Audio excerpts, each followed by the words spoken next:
Welcome to What's Left, a weekly political discussion challenging the mainstream left. I'm Eduardo Barca with co-host, teacher in socialist Sander Lipson, writer teacher Jessica, and our co-host Kenny Cepeda. We are online at what-s-left.webnode.com. You can find us on the episode link, and we ask folks to please subscribe, rate, review, turn on your notifications, and share your favorite episode wherever you found this episode. Thanks.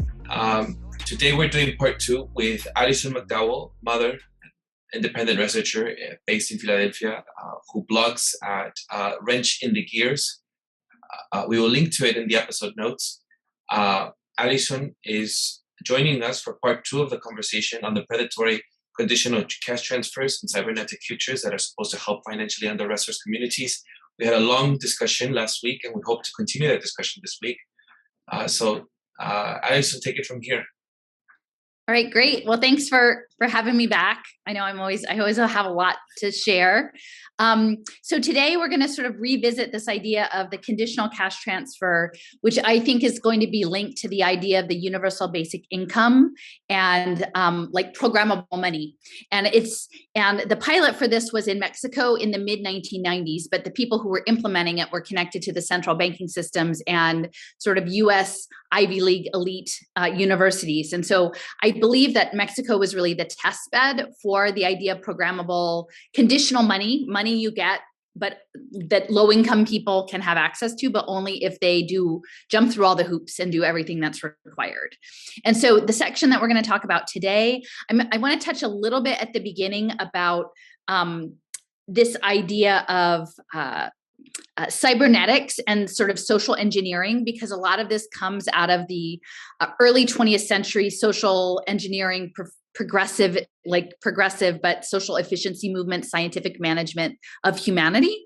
And I think that somewhat relates to some of the stuff that's going on lately with the takeover of Twitter, that the idea of authenticating one's digital presence through these cybernetic networks is related to mirroring society. So I'm going to talk a little bit about that at the beginning, and then move on to talk about the eugenics element, because this, again, the social engineering is largely, white Western interests engineering the rest of the population to some standard that they find is, what they desire, right? And then ultimately what they desire is to engineer natural life into this synthetic, human plus synthetic existence. And that's the next generation of eugenics, is that we are all engineered into this post-human world. And so there's the eugenics. And then towards the end, I want to touch on how I think that what happened in Mexico relates to the universal basic income program in Oakland. So we want to start with last time we talked a little bit about the Global Brain Project and Ervin Laszlo and Julia Stolman, and that they were working on this Global Brain Project as part of this Foundation for Integrated Education. And in 1973, I believe it was, they edited a book, Julia Stolman and Ervin Laszlo, who was a systems theorist, called Emergent Man. And so there's sort of a millenarian Malthusian element to all of this, because if you understand it as cybernetics, that there is sort of a conditions placed on society because of scarcity. Now, I think most of us know that a lot of this scarcity is manufactured. We may have sort of differences of opinion to the extent to which the world's carrying capacity is or is not scarce, but the presumption starting in the 70s was that essentially the world was going to be over in the next couple of years if we don't make dramatic social changes. And so this was 50 years out. The dramatic social changes were advanced, and the idea was that ultimately their goal was an outer space civilization, and now we're 50 years later and we have the new version of, the cybernetic conditions of the corporate climate narrative as the cybernetic control measure. But Abraham Maslow, who wrote Maslow's needs, he was a psychologist that was associated with the human potential movement.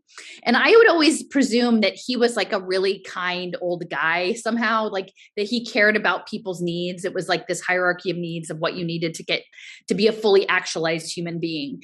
And so his was the first chapter in this book, Emergent Man, from 1973. And I was kind of shocked the degree to which The eugenics element was like straight up laid out in his chapter.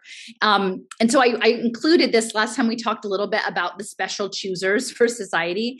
And like within the cybernetic system, there is some ideal to be attained, right? And the people who are generally setting the terms of the destination of the circuit are the people with the money and resources, and largely, again, that is the white Western crown interest, Atlantis' interest. So I'm just going to read this out because I find it myself so a little shocking. And I know some of you guys just have folks who are listening in on the podcast and don't have access to the slides.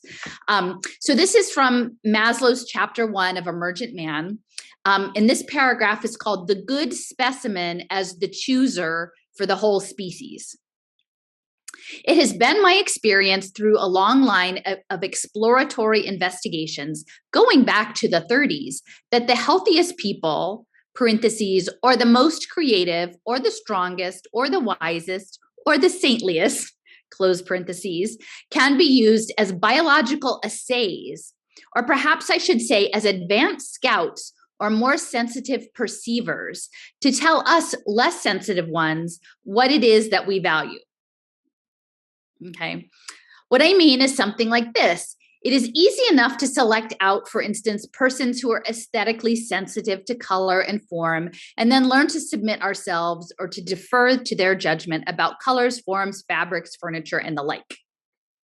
My experience is that if I get out of the way and do not intrude upon the superior perceivers, then I can confidently predict that what they like immediately, I will slowly get to like in perhaps a month or two.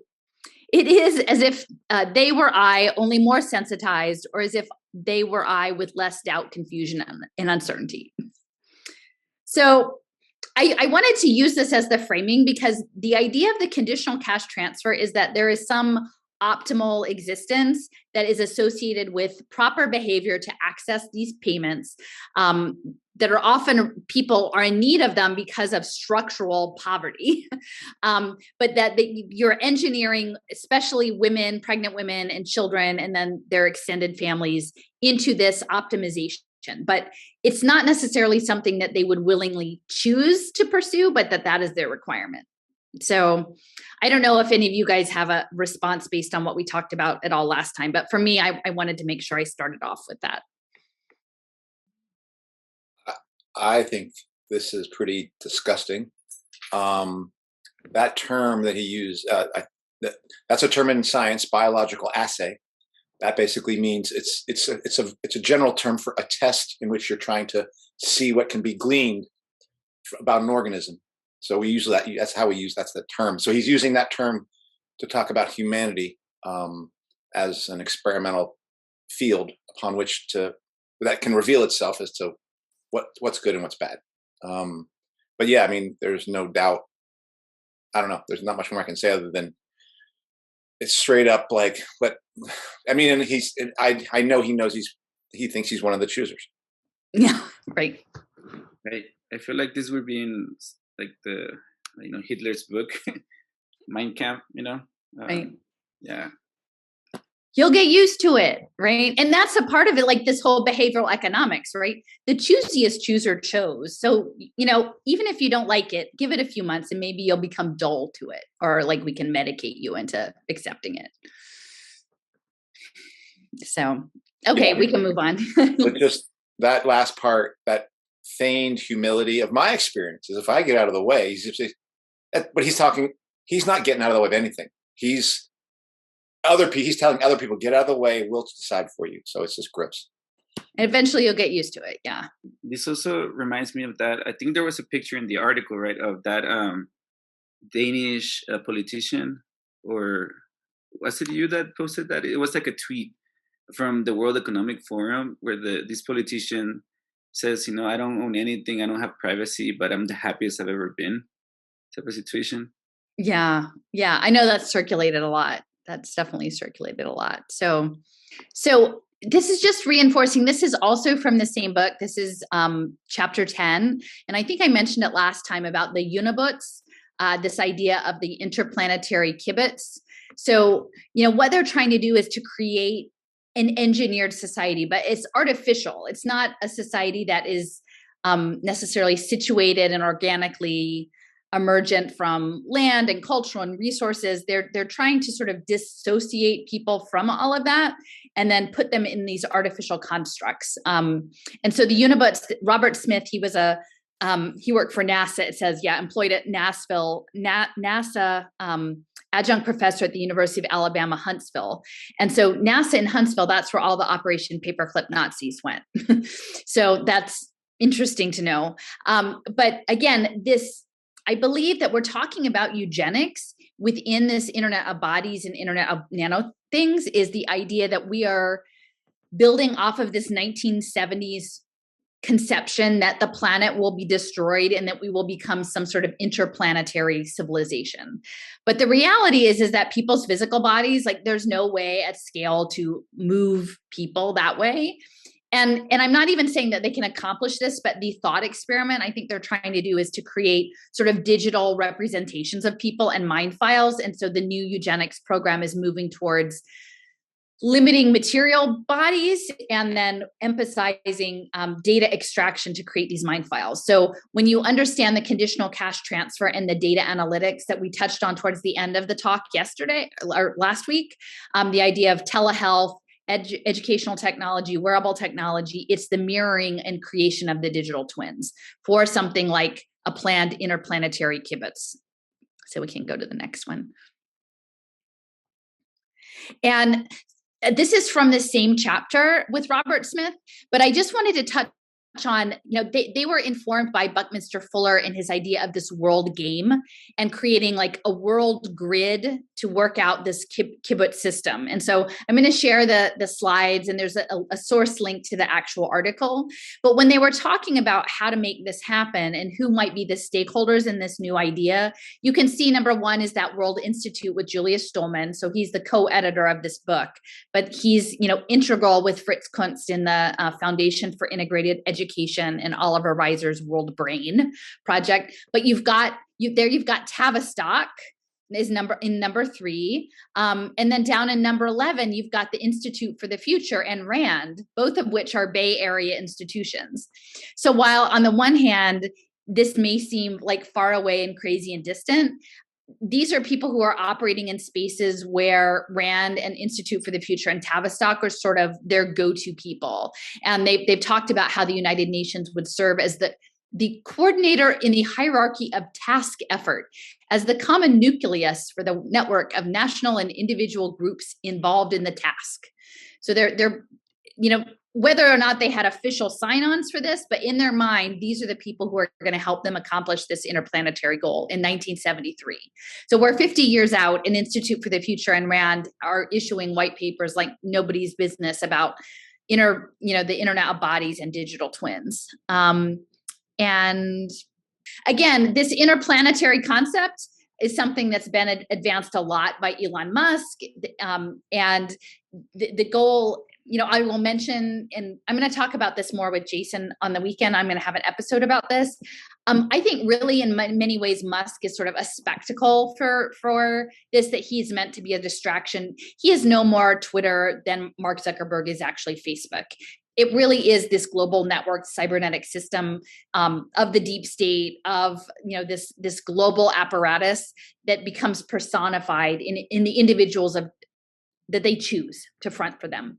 But I will say that Elon Musk's grandfather was a leader in the technocracy movement in Canada, and at some point he came under fire, like he was arrested or in court over sharing political material. And in 1950, he relocated his whole family to South Africa. So apartheid was implemented in 1948, and they were they were advertising this as a great place for, white people to go, right? Hey, we got it all under control here. Come to South Africa. It's great. And then 2 years later, Musk's grandfather relocates everyone to South Africa. So I do think that within the larger eugenics context that we're talking about, that some of these, even though Musk is up front, there are contours of his life story that resonate with what we're trying to talk about today. And you'll hear a lot moving forward about something called the Kardashev post-Kardashev civilization. I don't know if any of you guys have heard of this before. The blockchain people are talking about it a lot. And I guess said it was developed as a concept by a Soviet astrophysicist in 1964. And it was about like energy regulation and like the levels of planetary civilizational sophistication had to do with their capacity of leveraging the energy on the planet. And so these blockchain people and these sort of crypto techno utopians imagine that everything is going to be harnessed into this cybernetic system, including like digital currencies, programmable money, labor markets, nature, piezoelectric energy, to create what they call a Kardashev plus society that will ultimately be able to harness all of the energy of the earth and like become this interplanetary system. But again, in my perspective now is that when you look at interplanetary colonization, like it's a colonizing project. Like why ever would we imagine that we should go colonize other places when we really are not being responsible with the stuff we already have? Like we really need to like get our act together before anybody starts talking about interplanetary colonization. But it is part of this Manifest Destiny program. So we can keep going. Okay, yeah. So this is Haldeman, just a quick thing. So this is his grandfather, and again, leader of technocracy. He was a pilot. He was like an adventure pilot too, which is interesting within the context of aviation and geoengineering and so on and so forth. But we can, Martian technocracy. That's what Elon is talking, Martian technocracy. So again, remaking women like the next generation for this future, for an interplanetary future. And I do think that the health measures and the education measures are meant to trigger that and to help develop the digital twinning on blockchain. And so this is from Melanie Swan. She's written a number of papers, but again, just so this doesn't sound crazy, that they really are talking about using blockchain to create mind files, that your mind would be a decentralized autonomous corporation. And I think it's important for people, especially on the left, to have this in mind, that these cybernetic societies, literally, they want to make you your own corporation. Although it will be like a subunit of a master corporation, which is like the corporation of the earth that is running all of the subsidiaries, which would be you and your brain. And so they're trying to develop that through a digital representation. And I've talked about that a lot, about the digital twinning. And they're already talking about services on blockchain like LifeNot and CyberRev and smart contracts. I'll just read a quote from this section. Again, this is from Melanie Swan. Digital mind files could be just like any other smart contract running on the blockchain, with checks and balances and code-based validation features that apply to all smart contracts. So when I keep talking about like your digital twins operating in Internet of Things environments, and that every transaction that you make either with a person or a payment system or a smart piece of furniture or a smart piece of urban infrastructure, that is all going into sort of your permanent record and ledger of who you are and what you represent. And then ultimately they talk about having advocates that could like manage your profile, right? Like the next version of politics they're talking about is that it's radical democracy, only you're not voting on things. Your digital twin knows you and knows how to vote for you. So I do believe that the conditional cash transfers are part of the larger blockchain system moving in this direction. One thing I want to maybe add on this part is one of the successful ways that some of the private automobile companies got to get over on workers was to get them involved in the profit sharing. Basically, if you as a collection of workers, if you as even individual workers can figure out how to get yourself part of the company so that you can figure out how fast you need to work yourself or how much you need to exploit yourself so we can make that extra profit and some will come back your way. It basically got the hamster to feel like it's going to gain something if it runs faster on the wheel. And what I see in this digital mind file is I feel like they're almost broke down profit sharing and whatever wealth you might imagine you might get from the data that you produce to be essentially to individually profit share into that process. That's what it looks like to me. It looks like there's that same kind of sale job, or at least it has a whiff of that. And the other thing is, I saw this on Russell Brand like just 2 days ago. Is he read an article about a company that is, I can't remember what name of the company, that's already saying, if you agree to give us all your data, we think we are in the place to have to educate your avatar so you can live forever. Like, they basically are already saying they can do it. I don't think they're even there, but that's the program you can, like, if you're in this program plus, if you're willing to pay a little bit more in, you're just going to basically give us the right to collect almost like all your data. And then we can tell you that in the future, you're not going to die, because we'll have this digital avatar of you that will be more like you the more data you give us. And that's a total Black Mirror episode. Right. I mean, there really is one about that. Yeah. Well, and that's the thing, like, and this is, again, when I'm talking about capitalism, like going digital, I didn't read this section before, but it says digital U files, UYOU, could earn economic sustenance with online projects, conduct administrative activities, find information, and have experiences to resync with U prime later. Syncing the experiences and knowledge from multiple copies of you will require specific processing algorithms for which blockchain concepts and architectures may be well suited, such as hashing security and versioning control. And so again, this is like, it's not just that they're creating a digital world to create new levels of profit. Like, they are imagining like fractal, like infinite versions of you to extract profit from. It's not enough to like virtualize one of you, that they're already imagining virtualizing like 10 of you. And it, like, and how fast and how intense does that go? Right? I mean, it's a bit mind-boggling. Clearly, like, again, I don't know that they have it all in hand, that they can accomplish the things they're talking about, but theoretically you can see where they want to take it if they're able to. Yep. So, I mean, like, we all end up being multiple personality schizophrenics just so, like, for capitalism, right? Digital capitalism, all on blockchain because it's liberation, right? For me, at least, it's just just all these things, right? Why would you want to live forever? You know, why do you want to be better? You know, like, not accepting you prime is just, you know, you're not good enough. You know, it's going to exacerbate so many other things that are already wrong with, you know, our minds, you know, our heads. But I guess you will be able to buy up, you know, some sort of package to fix that too. I have a question.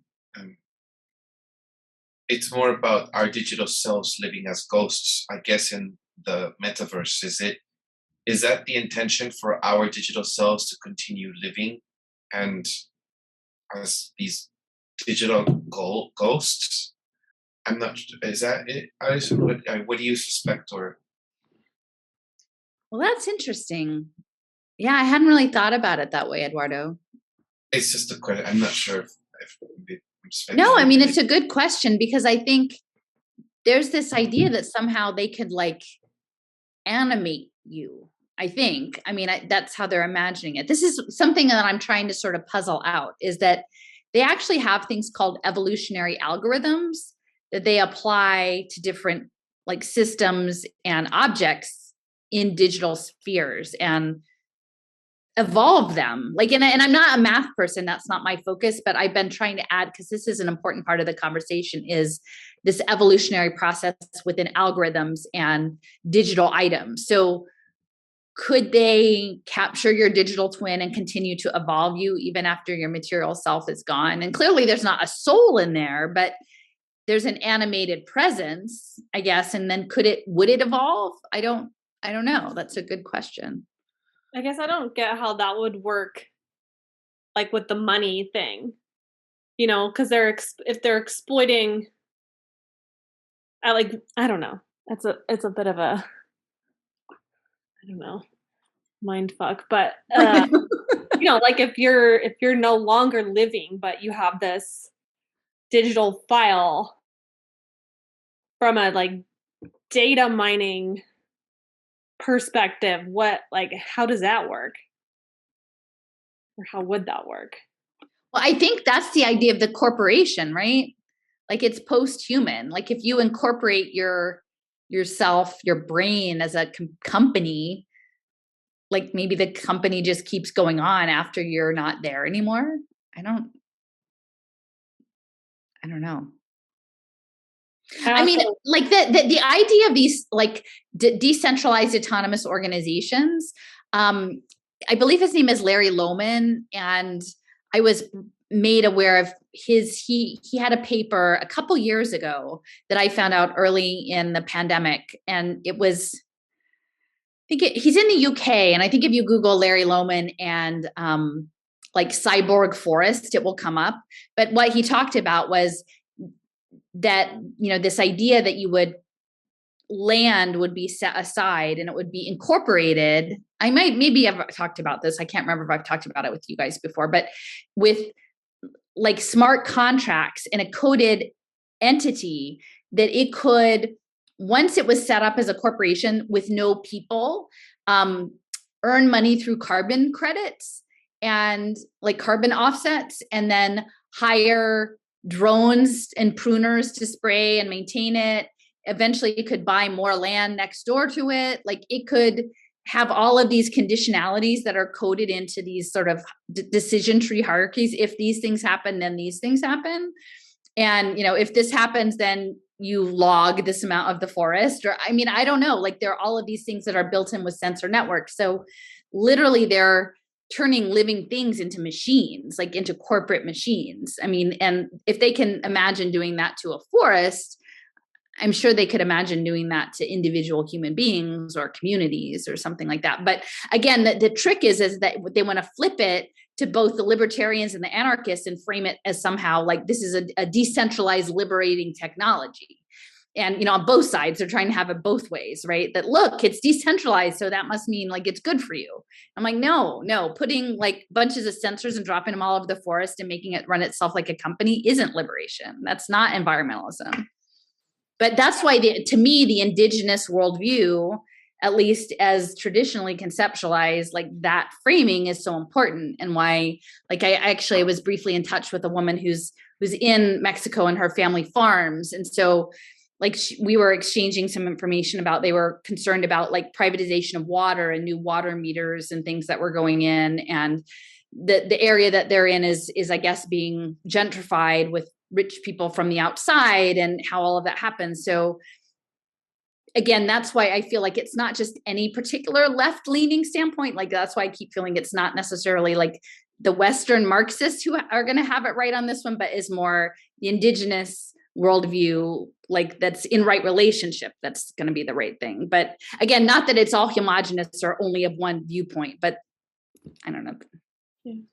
And then so it's the plan basically to just completely cover the earth with like data farms, just from the energy perspective, and space too, I would assume. I mean, if everybody's having 10 avatar, I don't know, I'm not techie enough to know sort of what that converts to, but I do know that, you know, even just like crypto or blockchain, like all of this requires actual material, you know, data farming, like under the ocean, or like what's the scale? Is this, I mean, I think that there's different occupation? I think there's different levels. Like, I mean, I think initially like ocean stuff is early, but I think that they're developing new forms of computation. I mean, I think that's what's so unnerving, is that like through nanotechnology and photonics and optics, that like literally we may be the computational devices. Like we may become the data farms. Like our bodies are living, you know, like material carbon-based life may end up being hosts for these things. And I don't understand how it, like, you know, it's a bit far out and I don't have it, but like literally they're developing like artificial DNA data storage, like University of Washington, like that's straight up like regular stuff now. So they're saying it's all artificial, but at what point, like, do those technologies say, well, why should we have like whole closets full of this? Like we could just like have it be in our body and just like resonate with, you know, like, I think that's part of this radio eugenics, is that they want us to become literally like nodes in a living computing system. Like we are already living nodes in a computing system, but they want to like overlay their version on top. How green. I know. They'll call it sustainable for sure. BlackRock, they're gonna love it. I wanted to add something else, if that's all right. Yeah. You know, you've mentioned Mexico several times, Addison, and you know, I was in Mexico for the just some months ago. I was there for a long trip. I wanted to stay there with my family, and I had visited other states, and I had come upon so many expats. I'd come upon Europeans and U.S. Americans, even Canadians, moving to Mexico because it's a place where you don't have to be vaccinated. You don't have to. There's no force on vaccinations. You don't even have to travel to be vaccinated. I mean, Andy had his honeymoon there because you don't have to be. You're not required to get vaccinated. And I met some people that continued the festivals even during the pandemia when the festivals were shutting down, the large festivals in the Mexican Riviera, in the Yucatan and everything, and the hippie kind of groups that were out there, and there's a new wave of people coming in. There's some people that are also very that are aware of the Economic World Forum, as well as they're mixed with people who are into cryptocurrency because they want to decentralize. Yeah. And Acapulco, realized, right? Yeah. Yes. That's exactly. Yeah, in Acapulco, and that's from where in Morelos, where I stay with my great grandfather. I just take the highway down south, and in Guerrero, and so I just found it interesting how people were talking about some of the same things we're talking about, but they're also they're talking in terms of decentralizing away, and they're with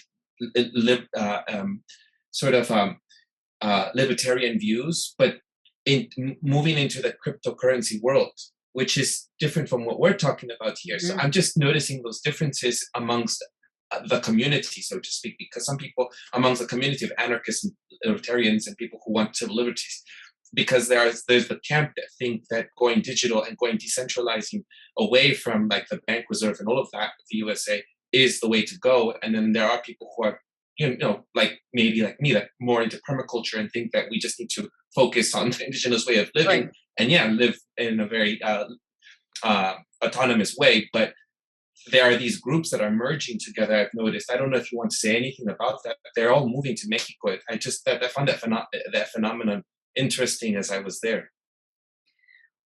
Well, the thing is, ultimately, the crypto is part of this networked it's a networked super organism. I mean, they talk about it, even the Bitcoin, like they talk about it as if it's an organism, like a living thing. And so I feel like in many respects, it is a colonizing force. I mean, not that people in Mexico aren't also picking it up, but I mean, you look at what's happening in El Salvador and other places, like it's a colonial project. Like this is being driven by people from the outside who are coming in, and introducing it. Now, I know there's a lot of,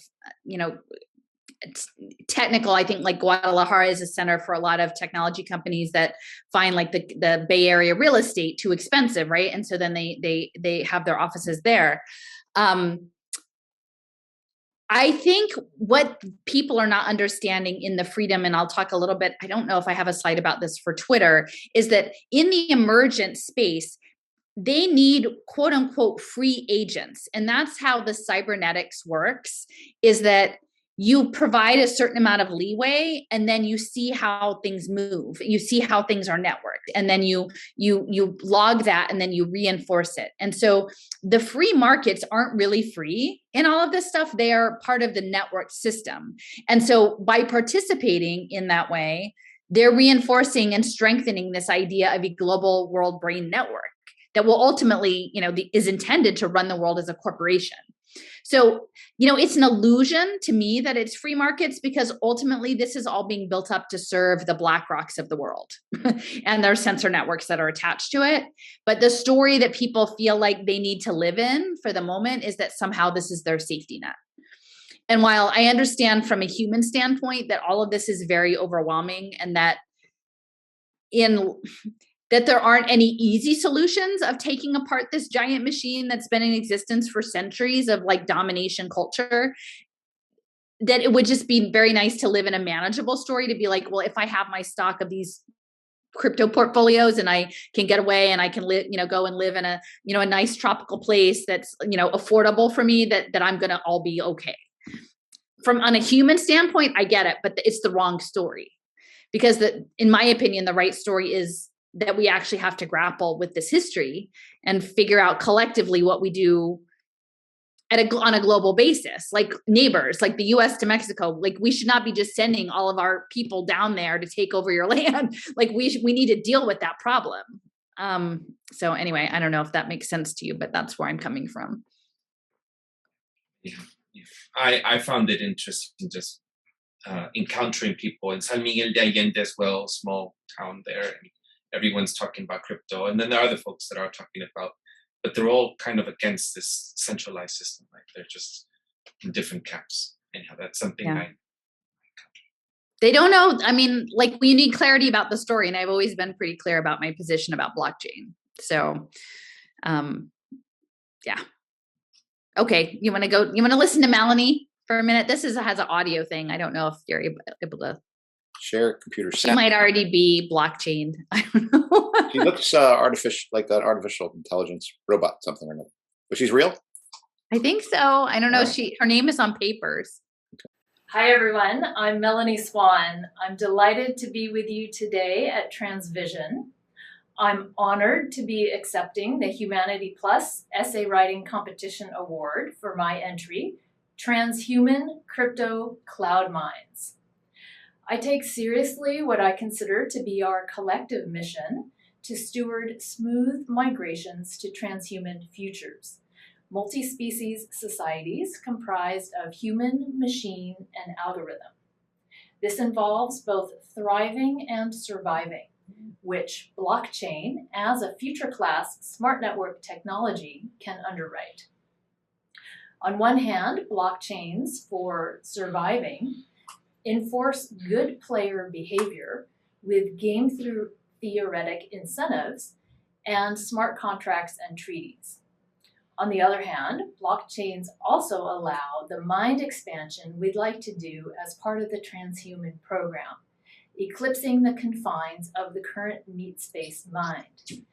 By joining a cloud mind, a cloud-based collaboration of human and machine minds, we can participate in problem solving, exploration, adventure, innovation, artistic expression, and other personal development. Cloud minds are a safe way of permissioning partial mind resources into a joint resource. Hence, crypto cloud minds as a safe structure for realizing transhuman futures. Thank you.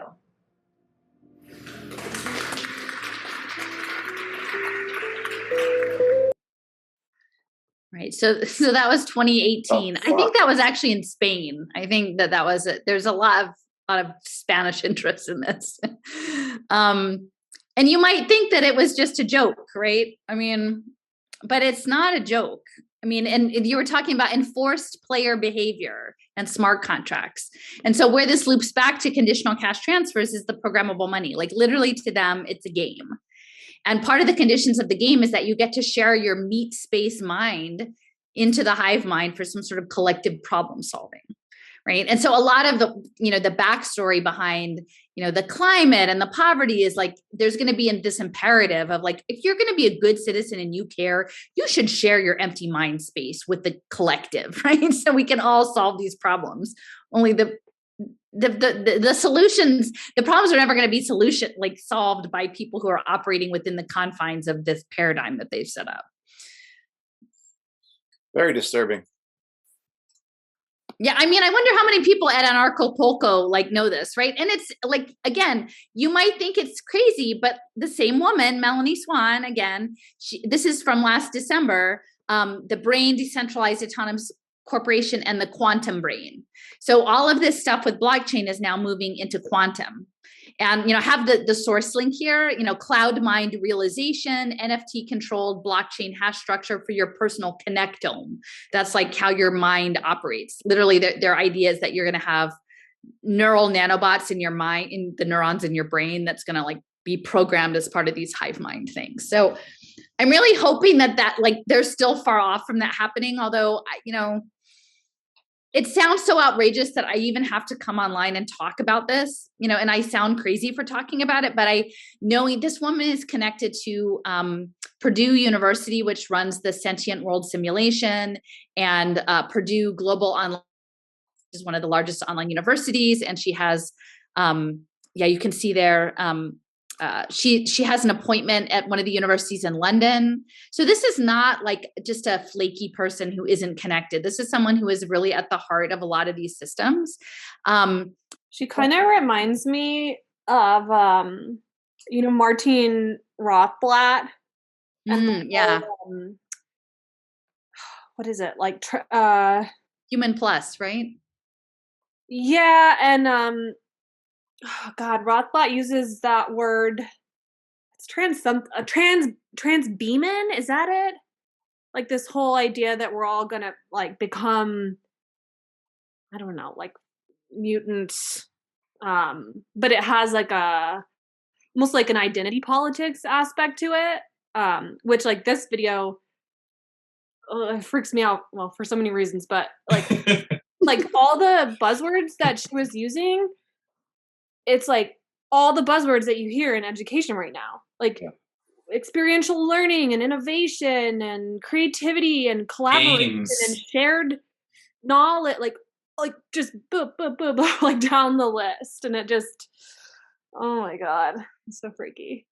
See, and I think this is the element, like the idea of bodily autonomy. I mean, because this is the thing that they have broken over the past 2 years, or attempted to run the battering ram, that you could say no, right? No, thank you on the hive mind. Like when I went to the Mormon Transhumanist Conference and I talked to the founders of the group, and I said, I would prefer not to be part of your hive mind. I need to have a choice to not do that.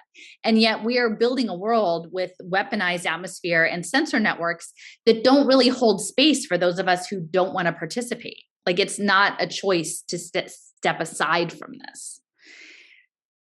Yeah, and the thing that's interesting to me too is, like, if you looked at that video we just saw, for me, I could very much envision that speaking in like a secret society place where people are wearing, cloaks, and they're all like, they've got goat heads up on the wall and stuff like that, and yet this is done completely. They talk about it actually completely openly, like we're going to go do this.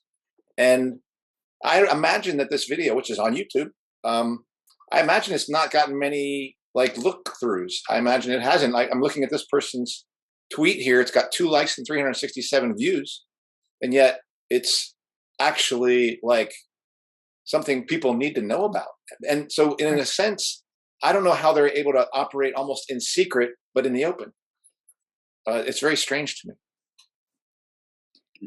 Well, again, like for 2 years, I've been trying to like point this out, because my entry point into the blockchain space was around children in preschool in South Africa being put on blockchain so that they could earn social credit, and around Syrian refugees having their retinal scans groceries. So like when I came in the door on blockchain, it was those 2 primary framing experiences, that it was about humanitarian quote unquote aid tied to biometric surveillance, and children being turned into commodities for impact investing. And, you would have thought I had 3 heads trying to talk to the people, even many people in the resistance, to say, this is a problem, right? I mean, one of the papers that she did on quantum brain-computer interfaces about the neural nanobots, literally they're talking about an economic construct, like a free market economy on your neurons in your brain. And today there's a guy, Cesar Hidalgo, who, it's very interesting, actually. He's part of this collective learning group at MIT, and now he's spun off a separate group. They've moved to Toulouse, France, but he's Chilean. And he was trained at the Pontifical University of Chile in Santiago, and then trained at Notre Dame. So very Catholic, I'm presuming, went on to MIT. And it's all about data visualization and analytics. And he was doing a webinar on some sort of like, I don't know, data visualization. And I've been paying a lot of attention to Twitter because MIT has this relationship with Twitter, and that's how he came across his stuff. He wanted to have, he was asserting something called augmented democracy, where you would have a digital twin do this radical democracy voting for you. Okay, so he's an up and comer. He's got the TED Talks. He's got all the stuff. And so he was doing a webinar today that I actually logged in on with UMass Amherst. It was a remote webinar. And it was literally, the whole webinar was about data analytics for individual countries' economies. And I'm thinking, dude, like he's the guy that would know all of this, right? There's going to be no, you know, and I shared the screenshot of the blockchain neural economy in your brain. And I said, I would be interested in how this fits in with your economic thinking, you know, and they never reply. But these people would know exactly what that's about. And yet they don't talk about it broadly. I mean, yeah, there was that video to the public, but they keep up this pretense that, oh, sure, all the different countries are going to continue to have all their different economies, and they're going to, you know, you're going to be engineering all of it. And I mean, he was doing a bunch of work in Brazil, actually, with managing the labor economics in Brazil. But I'm like, the future they're planning is that you put your brain in a robot. So and you're working for multinational corporations that are all owned by BlackRock. So at what point does nationality exist? I don't know. Like, it's starting to get really fuzzy on an economic level, at least. So I don't know. It's very hard to have this conversation.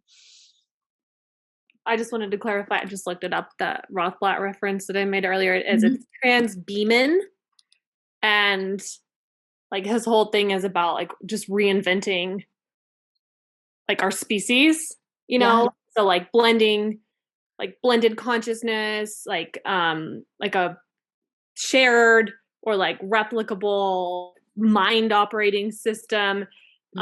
And I just did like a really quick Google, and the framing is so interesting. So Beeman and Transbeeman are terms of inclusiveness that make it easier for us to avoid class wars and to include cybernetic consciousness in our community. Well, that's interesting because Suzanne Gildert with Sanctuary AI, she was from D-Wave, and she's the one who's behind the haptic, like put your brain in a robot with a haptic suit. In one of her TED Talks it wasn't a TED Talk, but it was a Singularity University presentation. What she was saying, it was quite interesting, her framing. She was talking about like community and sitting around the campfire and like the other, and that the other would be like the robot coming, and that, you know, in the battle days, you would be afraid of the other and you wouldn't let them sit by your campfire and tell stories. But today we're much more enlightened. So we should like embrace the robots at the campfire, because if not, we're terrible people. Right? And so they frame the story that you can't be like, no, we don't like people who aren't like us, but they're not people, they're robots. Well, and I feel like, you know, there's a lot of people that are so miserable and so beaten down that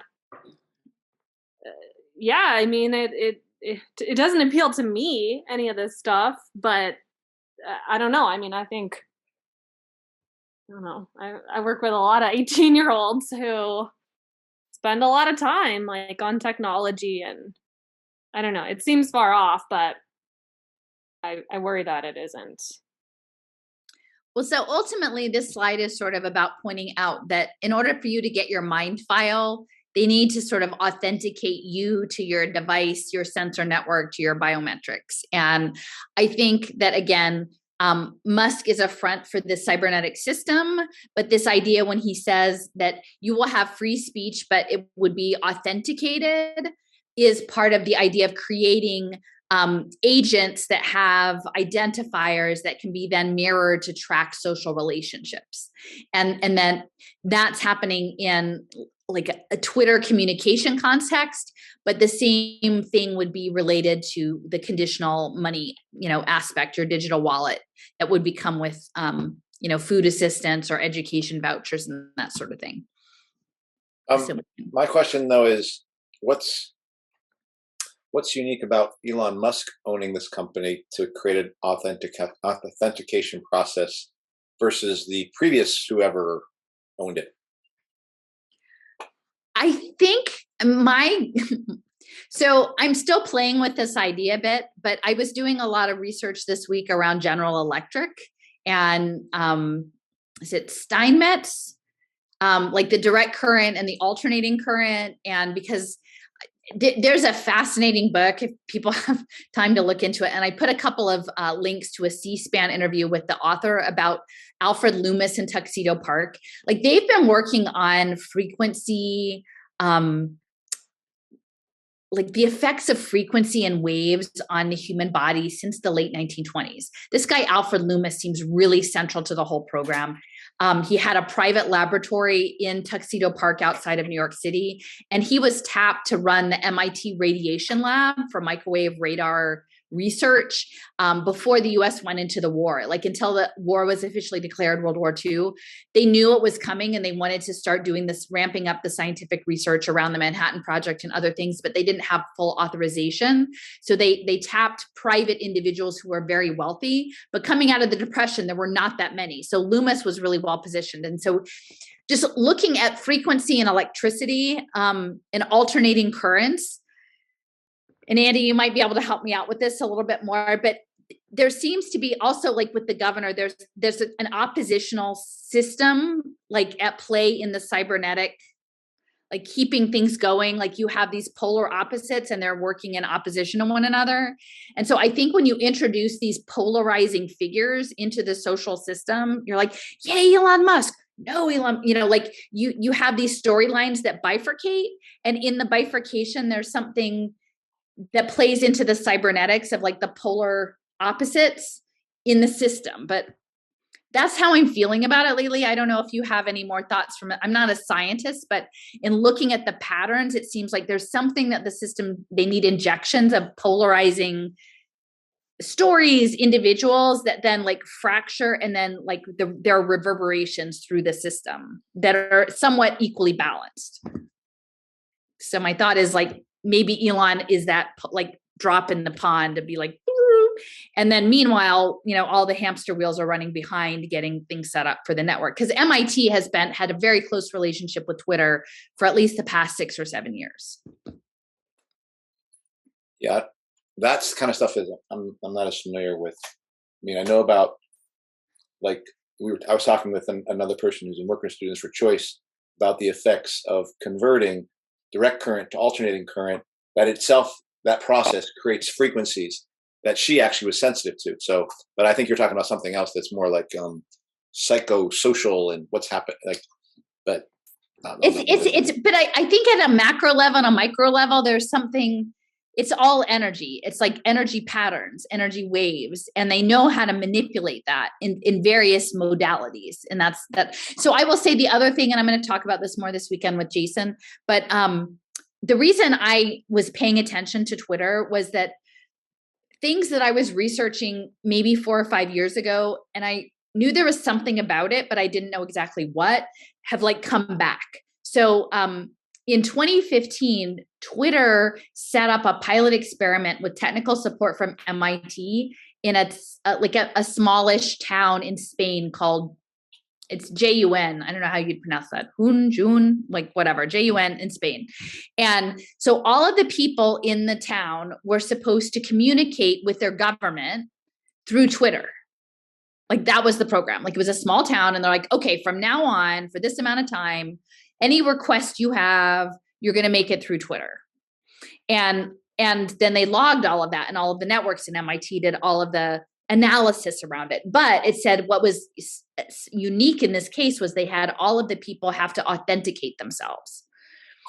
And so this was this early like way of doing social system mapping that, again, now we're 6 years later, we're looking at taking that up a notch at a higher level. And there was a lot of sentiment analysis and other things that were baked into analyzing all of those tweets.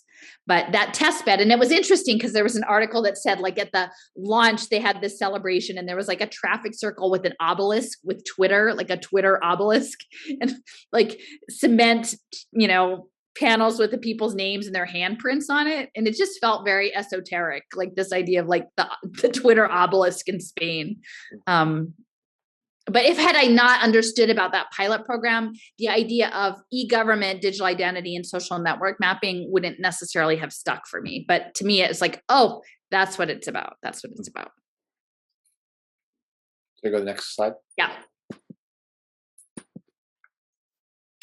So this just comes back to, we had part of our conversation last time about, poverty management, making out the poor as people who are out to scam everyone else, the welfare queen paradigm.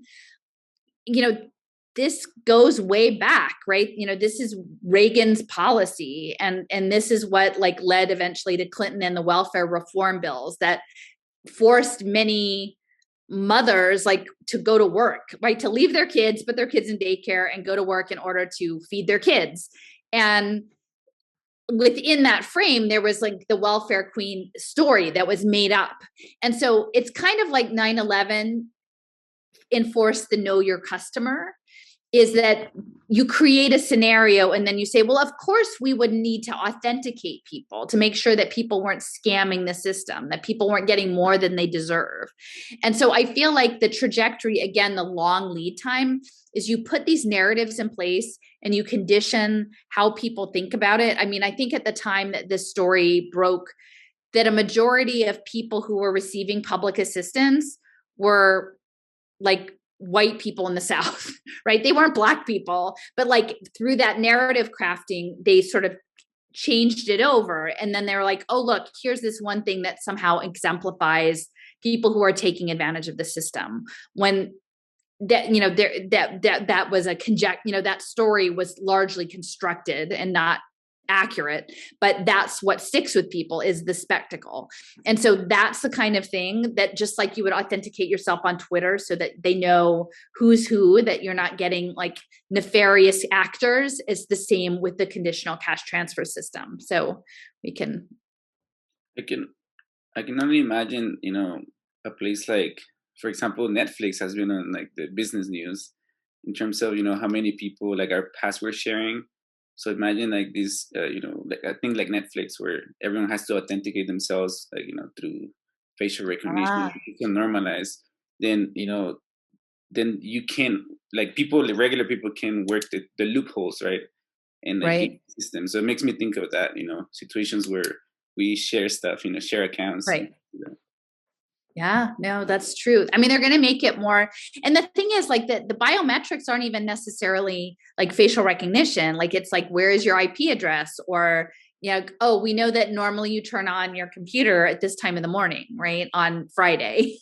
They'll have so much data that they can say, oh, this is an unusual pattern.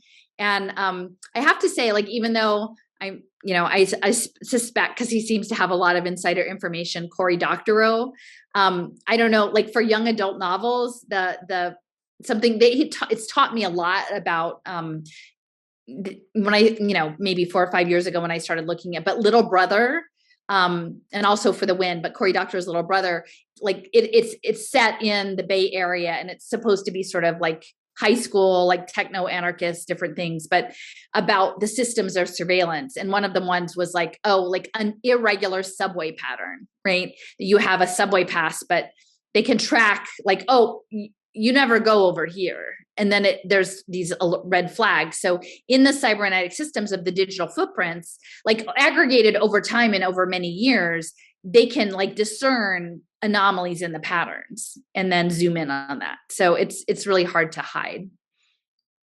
This is even scarier than I thought, I hadn't thought about that, how insidious that is, because also in San Francisco, the Bay Area, my brother keeps telling me, get the something called, what is that card, Eduardo, that we use for the bus here?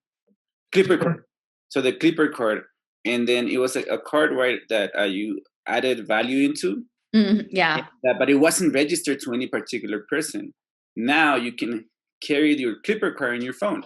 And my brother keeps insisting me to get that, and I keep refusing. And I try to explain to him.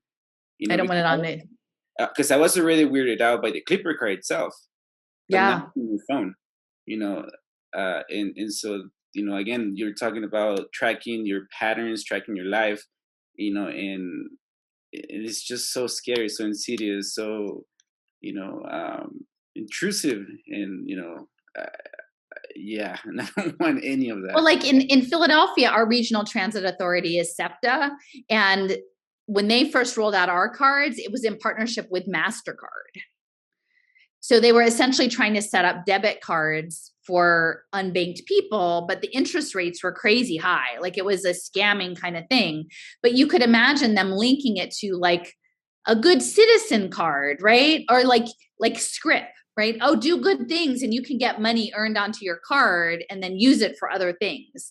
And I can totally see like one, it's shifting from actual cash to you accrue tokens or credits or things. Like there's these city coins programs that are happening by doing nice things in your community, right? Volunteering and things. And then this the money gets accrued to your card, but it's always going to be a predatory sort of structure. And there's just one more thing that I wanted to add that I find very suspicious, that is pushing people into using your phone to pay, because I gotta be honest, even myself, I use my phone to pay at times, or access my bank account with my phone, like going to an ATM machine. And but I work in the restaurant industry, and so I gotta go to different stores. The point is that there is a coin shortage, right? Apparently. So they're encouraging people to use their cards or their or Apple Pay or whatever, Android Pay, whatever. But it's just, I find that story that with the coin shortage so suspicious, and I see an association to like pushing people into more technology, because coinage is inconvenient, right? I guess that's kind of it's hard to deposit a check too if you don't want to have your app, like the app or whatever. Well, it's interesting because I did, there's a really interesting talk that I pulled some clips on from this guy, David Rue, who is like a venture capital investor, Silver Lake Capital Partners, and involved in like biotechnology space. And he was talking about like the automation of the economy and banking specifically, and that how when they installed all the ATMs, they needed fewer tellers. But then the people who were left became salespeople. So the people who were left in the banks weren't handling your money, they were selling you products. And then eventually it's going to shift, because I feel like as they go to digital script, like eventually like the digital script just may be like the thing, like the seed in your hand, right? Like, and imagine these debits, like you're not even going to an ATM. It just knows, like it knows when you get on the bus, and it just debits like off of your, whatever your body is, all of that stuff is happening. And that's your bank, right? But it's all virtualized, and it's all tied, potentially to wearables. Cause I have a link later on that talks about where like banks, digital banks that track your spending and shock you if you overspend. And so you mix all of the Internet of Things technologies with the banking systems, and then also selling you debt products and finance products. And then trying to keep track of it in digital space, because now like you don't even get paper statements anymore. You sign up for something once and then it's debited for you forever. Like if you forget about it, it's hard to keep track of all of the things flowing out of your account, because it's very ephemeral. And yet now they want to set up wearable technology that can shock you. I think there's another like this whole tracking people. I also see a link to credit, right? Credit is basically tells who's a trustworthy person, right? To be given some money. And so when you can trace people's every single activity, their patterns, then imagine the level of insidiousness in terms of quote unquote credit, and who the system can trust and can't trust, and who, for example, even like our social media and the fringe ideas, right? And who gets to decide that and let us access certain things based on trust. And so literally when I started doing my research on blockchain, Amply, which was the pre-K attendance app, they literally said children could start to build their social capital in preschool. Literally, like they would know if you were a regular attendee or if your parents dropped you off late or whatever. Like, and that's what Charles Hoskinson has said in his Cardano, like the clip I have from him, like we will track your metadata from preschool, and we will know who is a good actor and worthy of having a job. I mean, and they just come out and say it. And at this point, again, there are many people who are making the link that are linking like central bank digital currency or controlled society, but they're framing it as a China problem or like this is the Chinese social. I'm like, no, the debt finance problem goes back to like, at least like the Pope, and the finance. I mean, this stuff goes way back. It's not just one country's problem. And it's like, I think the US is probably one of the leaders in creation of debt products, like innovative debt products. That's what we do. We create innovative debt products. So, they're not getting the particulars of it's at this point. I feel like people need to get more specific, and it's definitely not just about central bank digital currency. It's about a lot more. And these conditional cash transfers are something I think it's core to the story, because they have been templating this stuff on poor people in the global South and, in through welfare reform since the 90s. Easily, like people should be making that connection. So, no. The whole who's a trustworthy like citizen. I remember, I think it was John Stepling, I might be wrong, had a great tweet a while back that said the unvaccinated person is the new welfare mom. Right? Like just this kind of scapegoat. Oh, like they're irresponsible. They're a hazard, blah, blah, blah, bad for their children, all of that. Yeah. May I make one comment, Alison? Because I Sure. think what you just said is that it's beyond the cryptocurrency. I just shared a link from Venify, which is a company that's supposed to be a technology that is in the, I think it says here, a protecting identity machine. It's a machine identity protection technology and a pioneer. And I shared the link in the chat. And I quickly saw it here, and it says here in one of the in the link that I shared, it says 4 new uses for blockchain beyond cryptocurrency. I'm not going to read everything. I'm just going to share because it's relevant to what we're talking about: relief, welfare, authentication, and currently, and we didn't mention it here, but because the refugee crisis is something that's talked about a lot in the mainstream right now, it's talking about here about refugee aid, how millions of people could actually benefit from blockchain, it says on this website. And it's talking about, and you might be familiar with this, that there was a project run by the United Nations World Food Program that was completed on the 31st of May, 2017, that was designed to direct resources to thousands of Syrian refugees by giving them cryptocurrency-based vouchers that could be redeemed in participating markets. And so this was supposed to be a relief effort, a place, or this is supposed to be given, but it's also saying here, and they say it out just like this on the website, it was also a process of gathering more detailed analytics and exactly how many transactions were conducted, and to also take data information from these refugees. And we're talking about 10,000 individuals that is listed here on CoinDesk and also just on this website. So it's you want, like, do you want this relief? Do you want this universal basic income? Do you want this UBI? If you want these conditional cash transfers that we're talking about, that as we're talking, it's unfolding, this, what you're sharing with us, it's revealing that I see how predatory this could be for folks that are going to be desperate in refugee camps, people who are going to be desperate in countries on the global South, like in my country and other places, who are going to decide and have to pick between their lives, their livelihood, their families, their poverty state, etc., and say, okay, fine, I'll sign up to this digital whatever and get my data stored in and into this hub, this cloud, into the world of collecting their data. And so I'm just seeing how, as we're talking about this, how predatory this is and how it relates to the refugee crisis as well. Yeah. Well, and I would say too, like I wrote early on an article called "Who is Pulling Them Up at Strings?" because there was a program. The Syrian refugees were a huge test bed for a lot of these technologies, And it's interesting because a lot of them are actually relocated to Scandinavian countries, which are really cutting edge and pretty racist.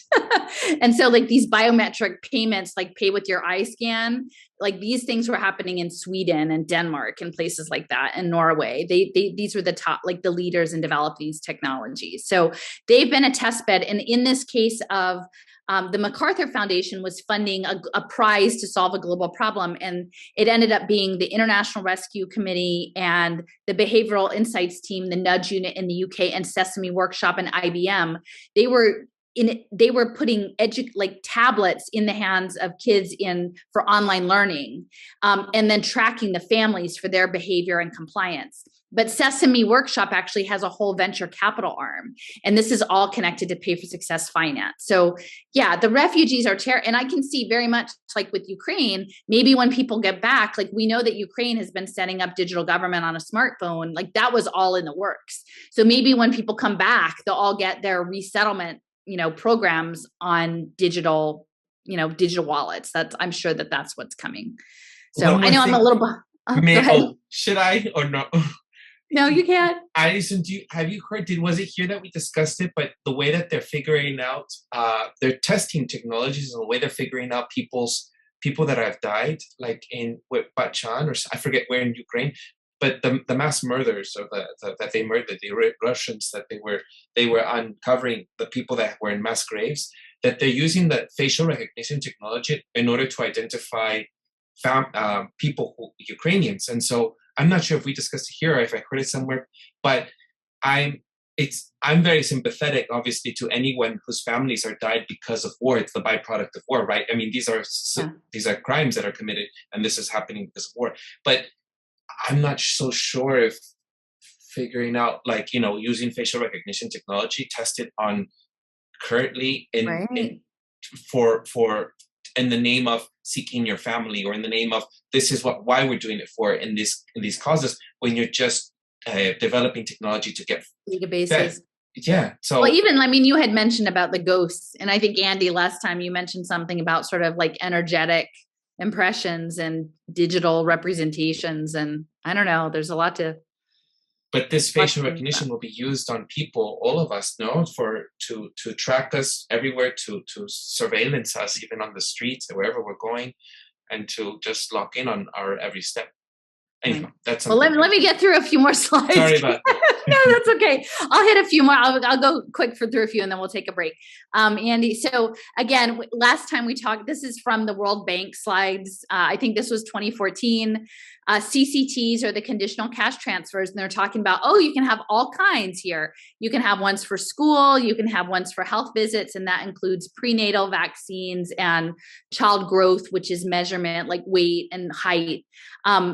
Workshops, which is all the training. And I know in Philadelphia, there are a lot of people, like if you get housing assistance or in your public housing, like you're expected to go and like do workshops and seminars and like be trained in various things. And then productive activities. So that, there's a labor component to that. And so you can see how many different countries are involved. Macedonia, Romania, Turkey, Philippines, Togo, Senegal, Pakistan, India, like there's a lot of countries. Now, again, I keep asking why more people aren't talking about this piece while we're so fixated on central bank digital currency, because this stuff has been in the works and is very broadly situated around the world, but, in places that would be identified as needing aid, quote unquote. So we can keep going.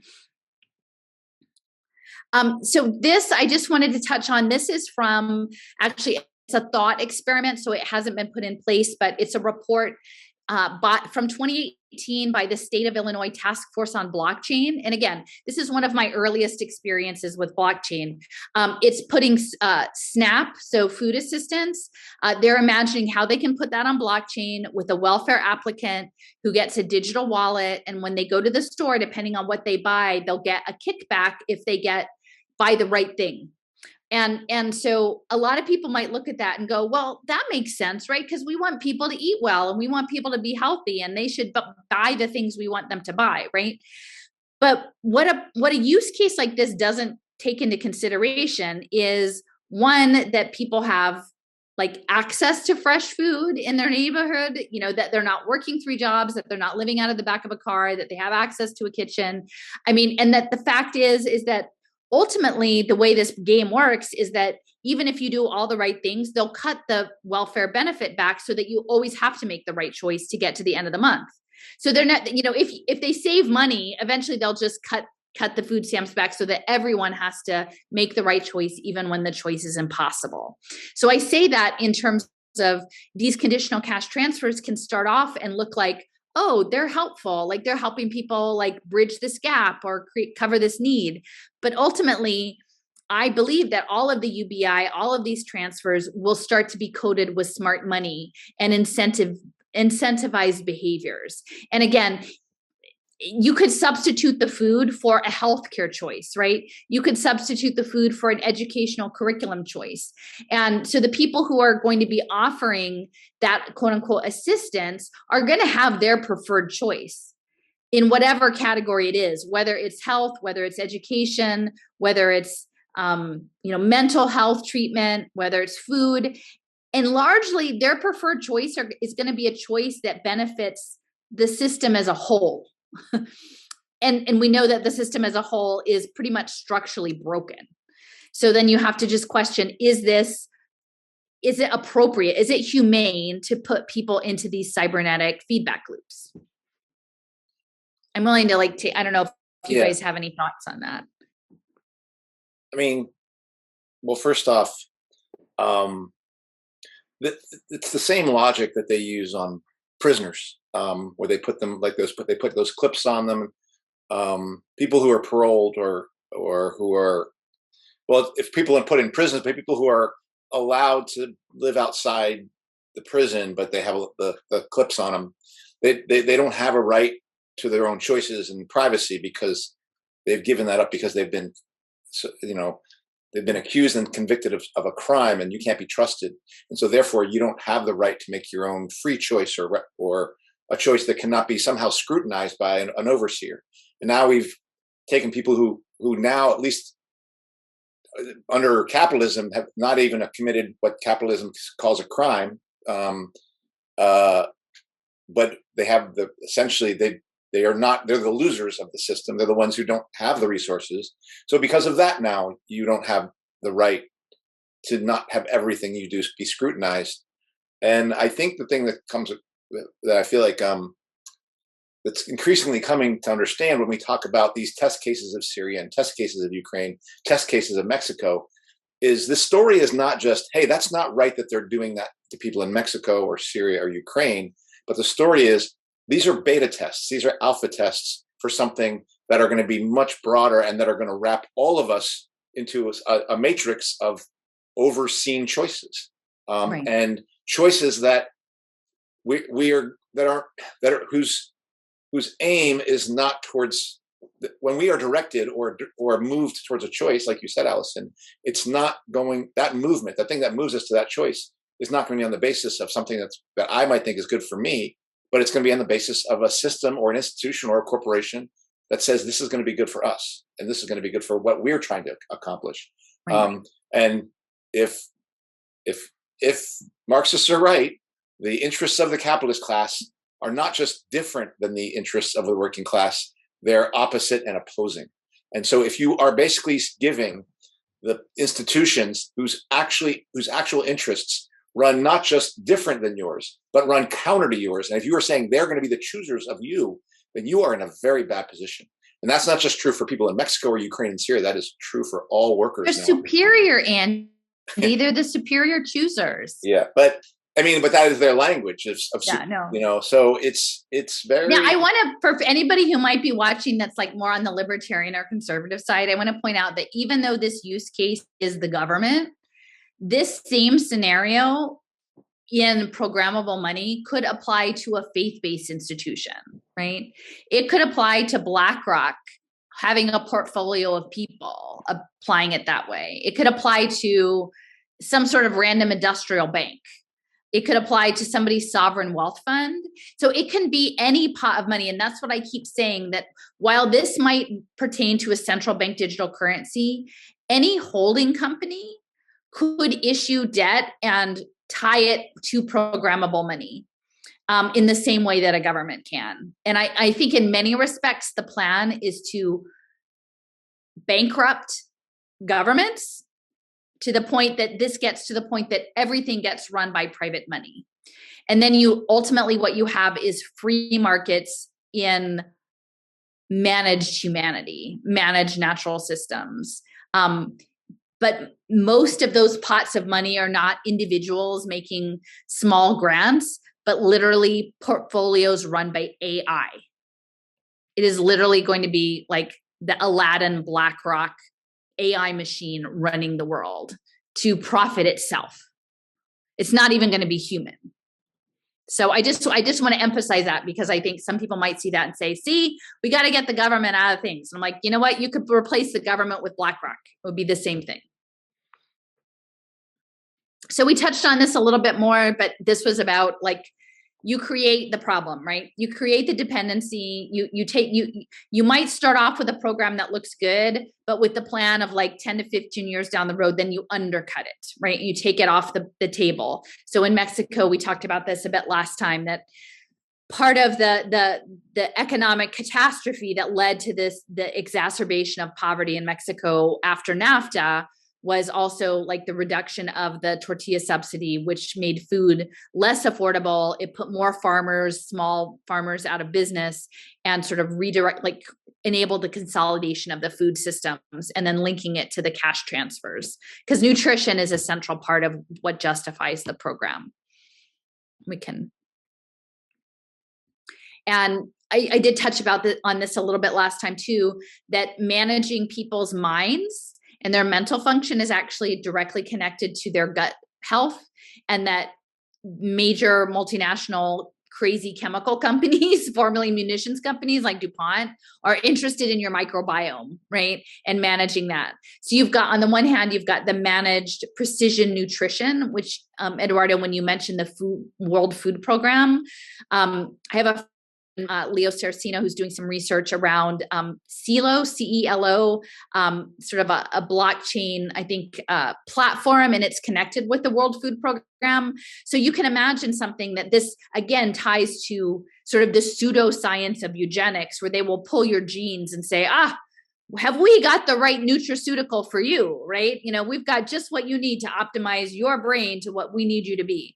And so I think that's a piece, but then we have, I overlaid it on native corn is now protected, which is great. Only I can see also as an impact market that there will be probably built into the sustainability or the revitalization, there will be some cost offset created that will link it into some data analytics program, right? So they're not going to just protect native corn because it's the right thing to do.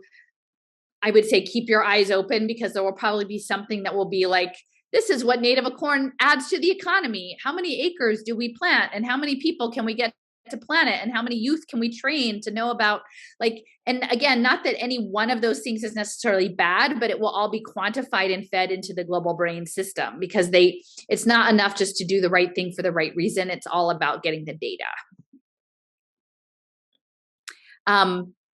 And this is just sort of a matter of scale. Again, this is from this 2014 World Bank report, but they're talking about the paper process, right? So in the mid to late 90s, and you guys, you know, Eduardo, maybe you could speak to this more than myself, but the idea of processing all of the paperwork was pretty complex, right?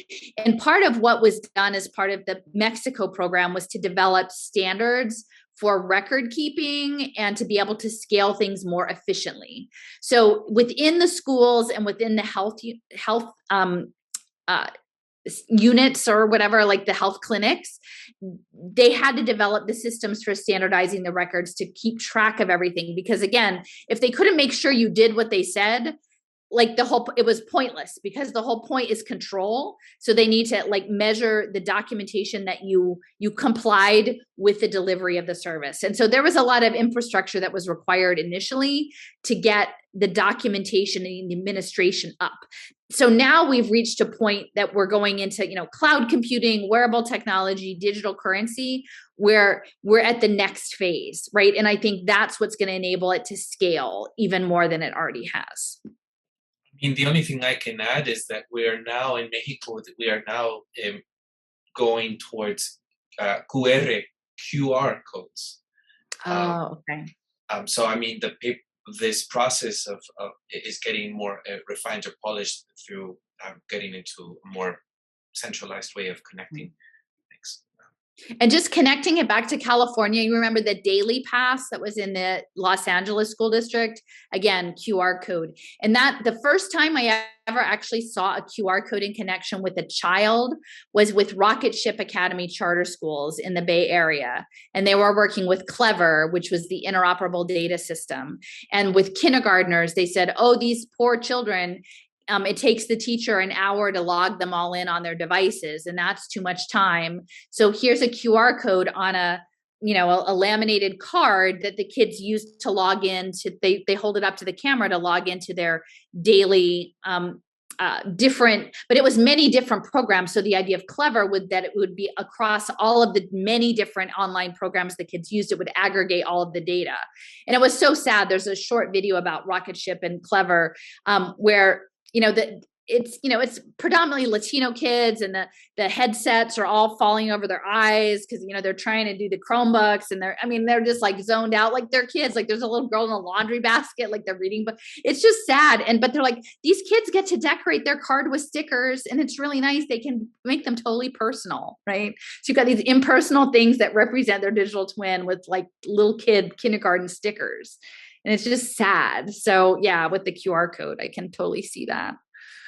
Eduardo, I just wanted to ask, so, because I know you were there pretty recently, like when you say it's normalized, like, are you talking about like restaurants and concerts and stuff? And is it just like people are pretty accepting of it? It's happening in Mexico City a lot, the move to the QR code. So in restaurants, in most places now, you have, instead of a menu, now you have to use your phone to get the menu on your phone, instead of getting an actual physical menu. I had to advocate and said many times, I want a physical menu. I know you have one. You still have the ones from before, and you have to say that. And so they're kind of surprised you don't have a phone, but there's moving, and then I'm sure it's going to creep into more remote areas. But as of right now, what the remote areas are experiencing is more internet connection, and the QR codes will come along after that, no? But I kept having to do the same thing in Seattle before I left. Like they just did not have menus in the restaurants. And, it started as like a health thing for COVID, but then it just became like, well, it's easier this way. We don't have to sanitize them. So we're just going to keep it this way. And yeah, every time I have to be like, can I please get a regular menu? Well, that was before I was just banned from the restaurants completely, but yeah. And I think the word process, like the idea of the process being important, is something that cannot be just overlooked. The reason I'm not working in the San Francisco Unified School District is a process reason, not a health reason. They wanted my vaccine status, and they wanted to know what my vaccination status, but my willingness to tell them, but give it to them in paper on my file, is my unwillingness to not put it onto smart sheets, which was the same program that Microsoft uses to create their Daily Pass at LA. That's the reason I don't have a job. That is not because I basically said, you know what, I'll give you my vac status. I'll put it in a piece of paper on a file, but I'm not going to put it on smart sheets. And they said, that's good enough for us. You're gone. And so I do think that this process is also important as just an understood mechanism of control. It's again authentic. It's authentic. That word authentic is authenticization or whatever. And that this is going to be part of the thing we are going to have to look at, and to understand that the process has to both be opposed and broken down, and we have to build human processes, which is I think why you keep coming back, Allison, to that indigenous model, to remind ourselves the way we're doing things seems to have nothing to do with what is human in us. So we might have to go backwards and start from the beginning about what processes are actually important for people. That's a very good point about your experience, Andy. Thank you for linking that. I'm sorry. Yeah. Okay, I'm trying to remember what I wrote on this. Okay, so it said, I'll just, this is from my blog post. I guess it was talking about the numbers of people. So, so every 2 months that families had to prove they were fulfilling their co-responsibilities. The documentation was collected through 117,000 schools and 17,000 health centers across the country.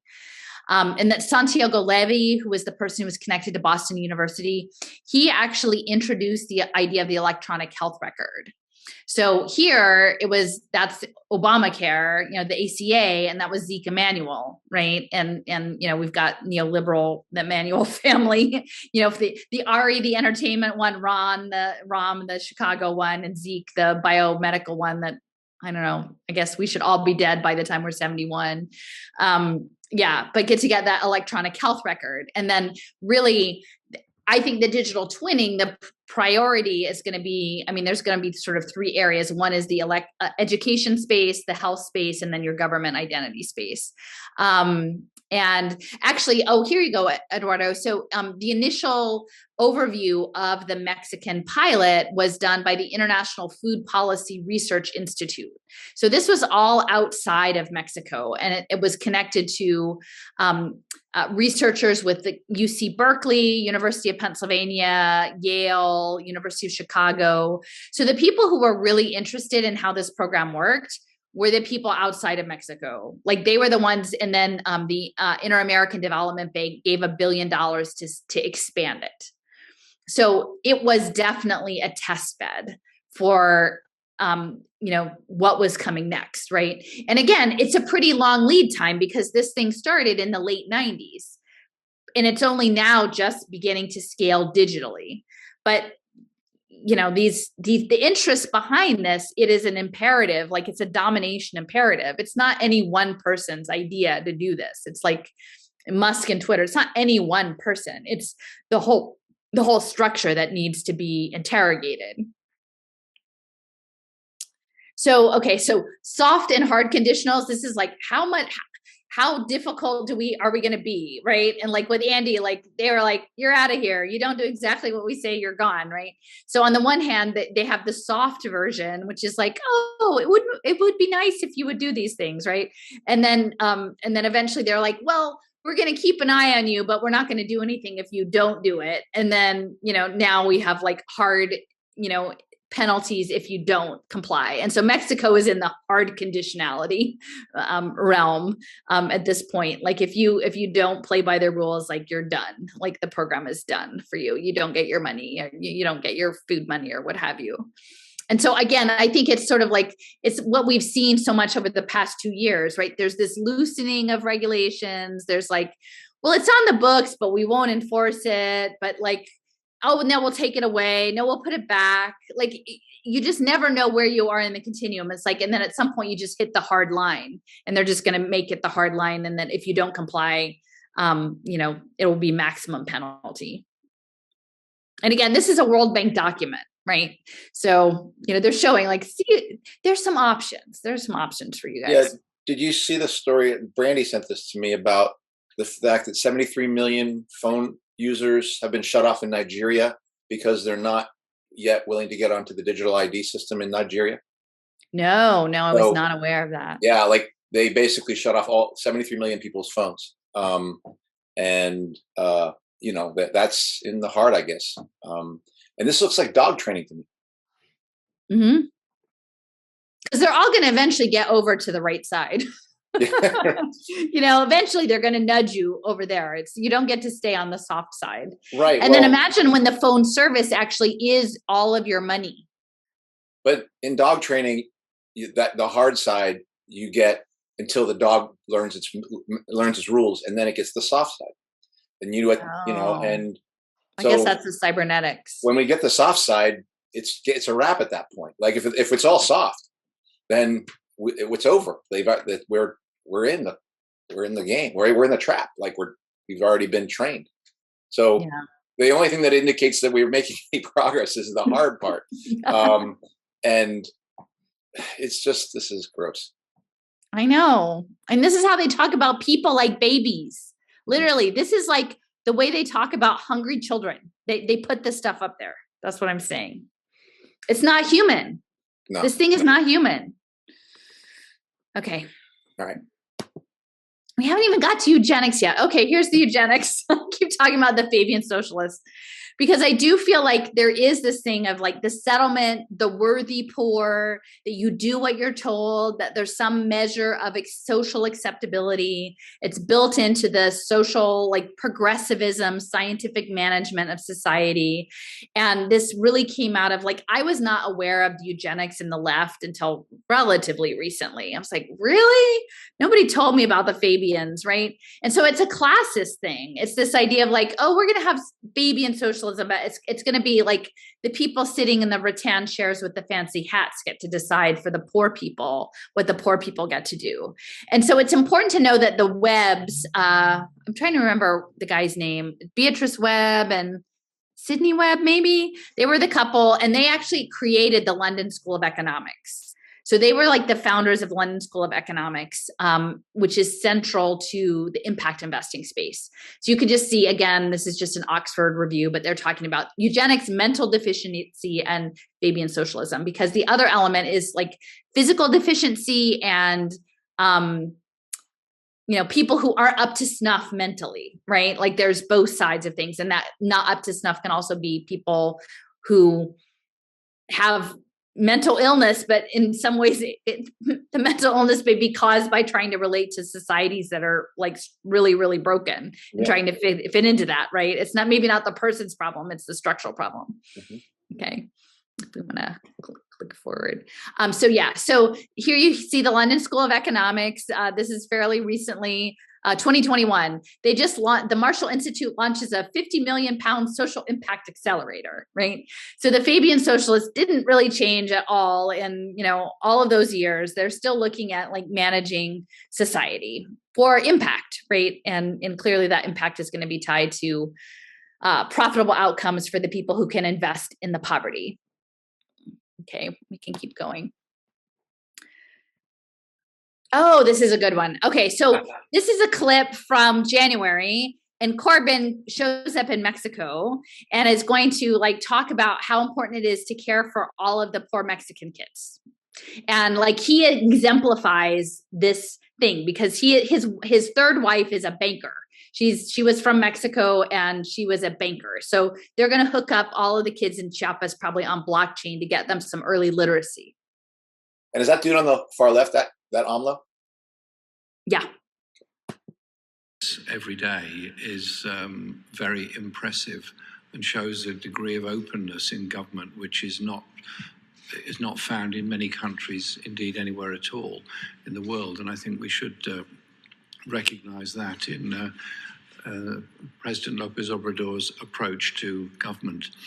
And as somebody who's visited Mexico many times over many years, my wife is Mexican, I'm very impressed with a lot of the changes that are happening at the moment. Because Mexico is faced with many problems. The greatest one, in my view, is the inequality in the living standards of the population and the poverty of many people in particular parts of Mexico. I've been in Chiapas over the last few days and have seen for myself that levels of inequality. But a government intervention to ensure that there is development in the poorest places, particularly rural development, improvements in education and in health and in food supply for the poorest people is and will make a massive difference. There is nothing more wasteful in this world than consigning children to a life of poverty where they don't achieve in education, they don't achieve their potential, and the whole society loses out. We're all damaged by inequality. So again, like if you don't have the right lens, right? If you're like, when this came out, I couldn't help myself. I was on Twitter and I think I found every single person who quote tweeted it. And I said, he's not on the right side. This is about creating impact markets in children and like getting their data and doing all these things. And for the most part, all of like the sort of progressive people's response was just like, yeah, that's my kind of politician. That's perfect. Like more of that, more of that. And that's how they play people, because you don't actually understand the structure and you don't understand the Fabian socialism. Like you don't understand what is planned with Ready Nation and impact markets and Mexican children. And the fact that, you know, and maybe Eduardo, you have some thoughts, but is it the new, there's like a lot of development that's happening in the Yucatan, right? Around like there's a railroad and a lot of like new economic zones, and they're bringing all of this redevelopment.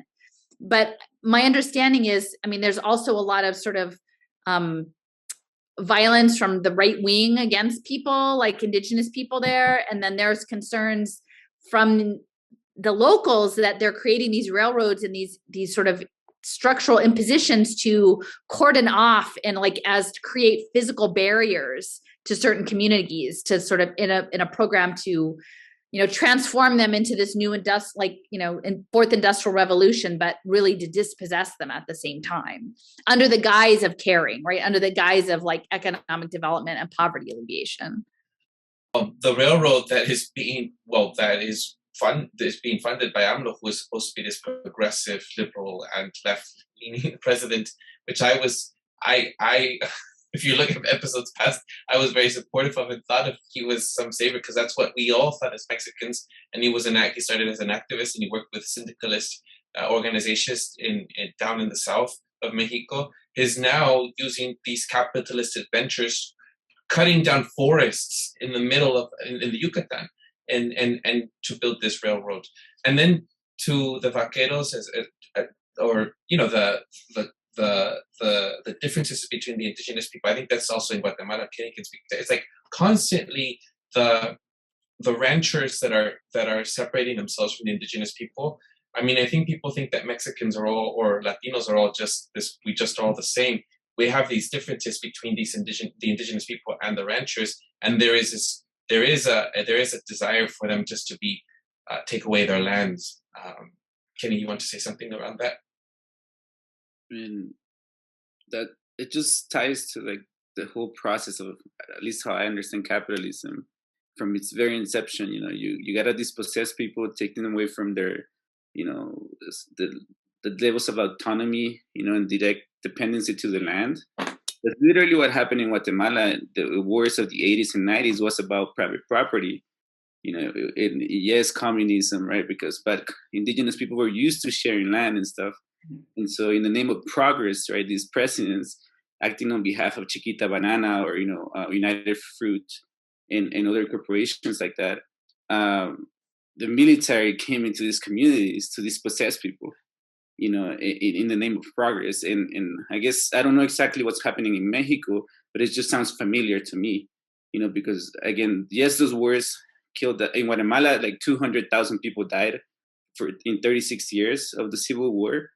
And supposedly was, you know, it was framed under during the Cold War, right? But in reality, it was about private property, you know, and indigenous people defending their indigenous ancestral lands, you know, and how they directly dependent, their subsistence depended directly from the land without having to ask for permission or show anybody a paper, you know, to say that they own that property.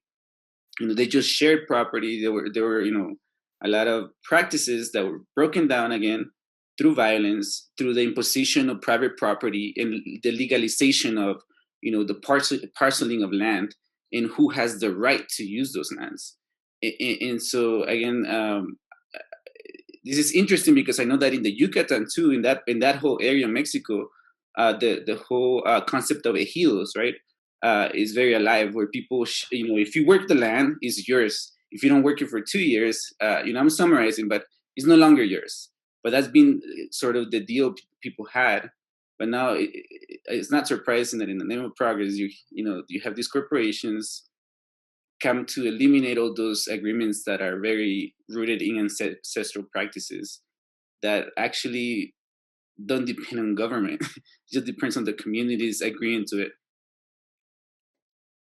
And I can see it like a lot of what's coming, because I'm trying to remember, I think his wife might even have some sort of sustainable coffee investments or something like that, that they will overlay regulations around sustainability, but they're probably ones that can only be met by very connected corporations and will disadvantage owners, in that larger thing. So if you're connected, you can get the sustainability rating to get your environmental social governance to get outside capital, invested, but it won't necessarily be local cooperatives unless they can turn the cooperatives into impact markets too. And I do think that there is, I think Raul has been doing some research into cooperatives in Mexico, that there's impact metrics that are attached to cooperatives. So those will probably be targeted for incursion at some point. And the other part about dispossessing people is that you create a labor force, Yeah. When the corn subsidy was, stripped from Mexico, a lot of people were forced to go into the international labor market, come to the U.S. or go to a U.S. corporation like the Green Giant. I mentioned that in the previous episode. Right, that's a good point. I have coworkers that work with the land. They did struggle, but then their struggles became, after that was stripped away, they were thrown into the labor market. They had no other way of subsisting, surviving, because their corn was not valuable at all in the market for them. Well, I will say too, with the target for the children is that we have to remember that within these conditional cash transfers and the impact markets, they really want, these are the children to live in the metaverse, right?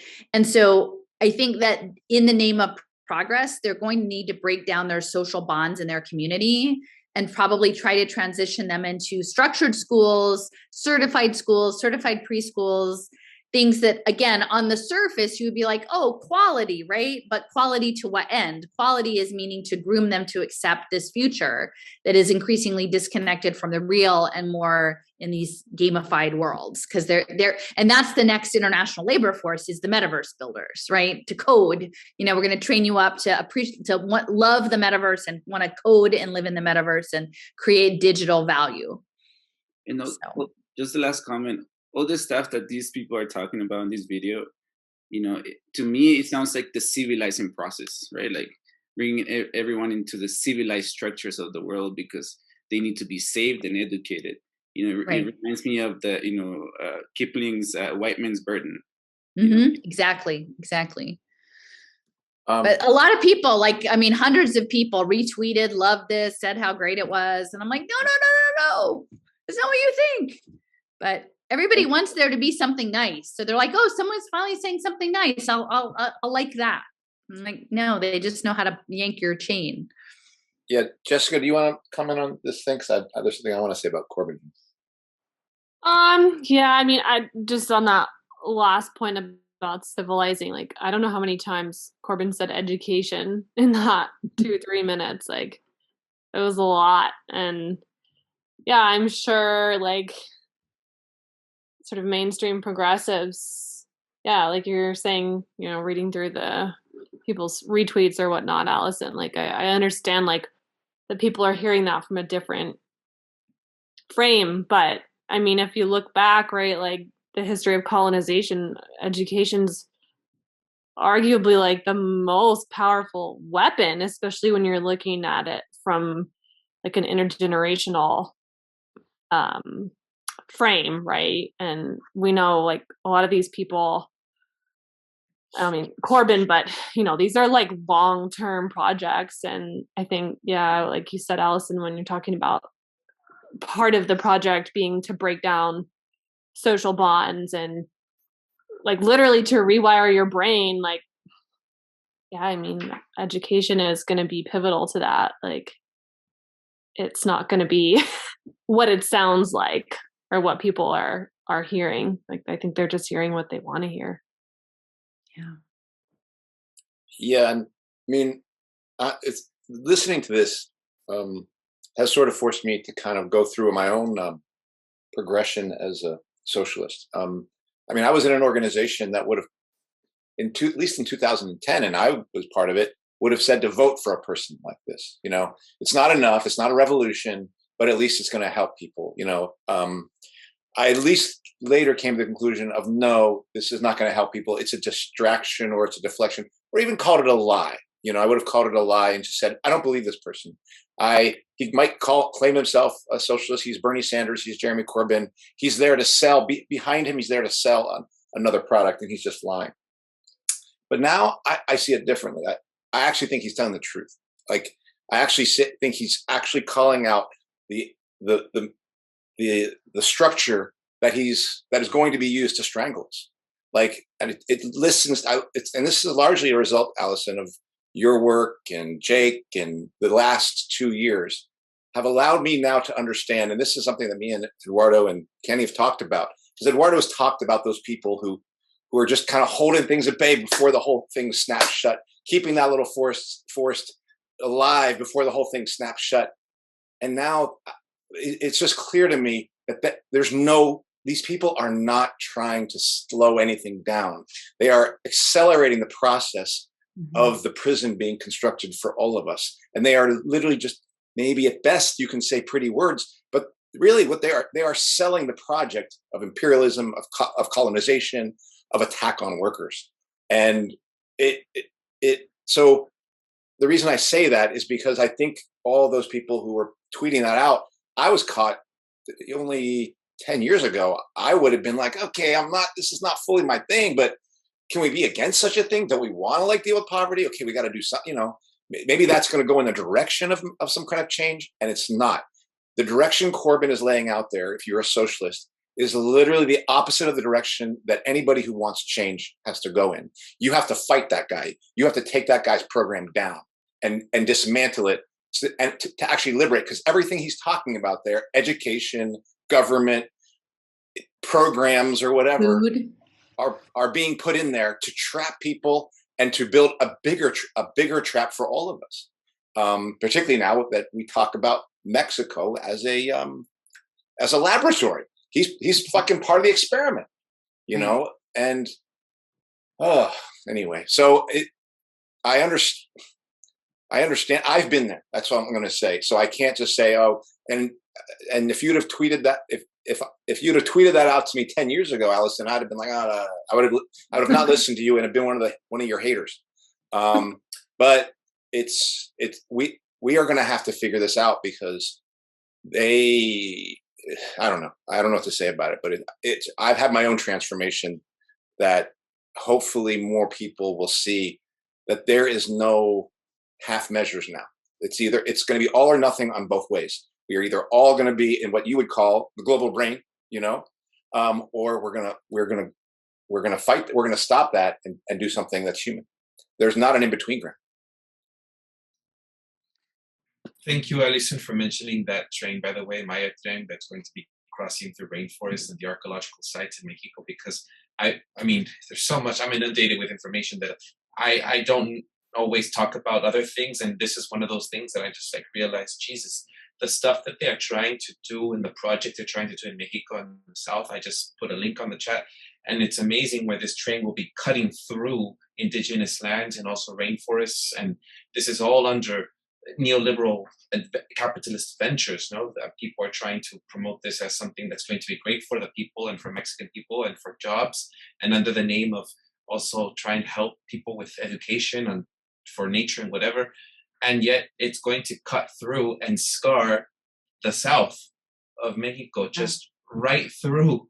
It's 5 different states, and they have phase 1 and phase 2. And if anyone wants to look online, they can just see the map where it's going to be cutting through a lot of indigenous populations' land. I mean, they don't consider it lands. They just live there. People live. It's not like here where they have reservations, which is, I think, what the next phase of Mexico is going to be considered, right? So anyhow, I'll just share a link in the episode notes for people to look into. But anyhow, I agree with everything that Antika said as well. I mean, and I think I might have mentioned this last time, but I am interested in the fact that archaeologically, the Church of Jesus Christ of Latter-day Saints has a lot of interest in the Yucatan and Central America in terms of its own history, its early archaeology in the 50s and resort tourism related to that. And they have a big temple, they have a number of temples down there in Merida, I think, which is the first Catholic cathedral in North America or in the Americas that was built on a Mayan ruin. And then there's a few blocks away is the LDS temple, and there's a lot of resort stuff there. So given that, at least I know in the US that the church is very, it's many faith institutions, but the LDS church, I think because of its resources, is very much aligned with impact investing.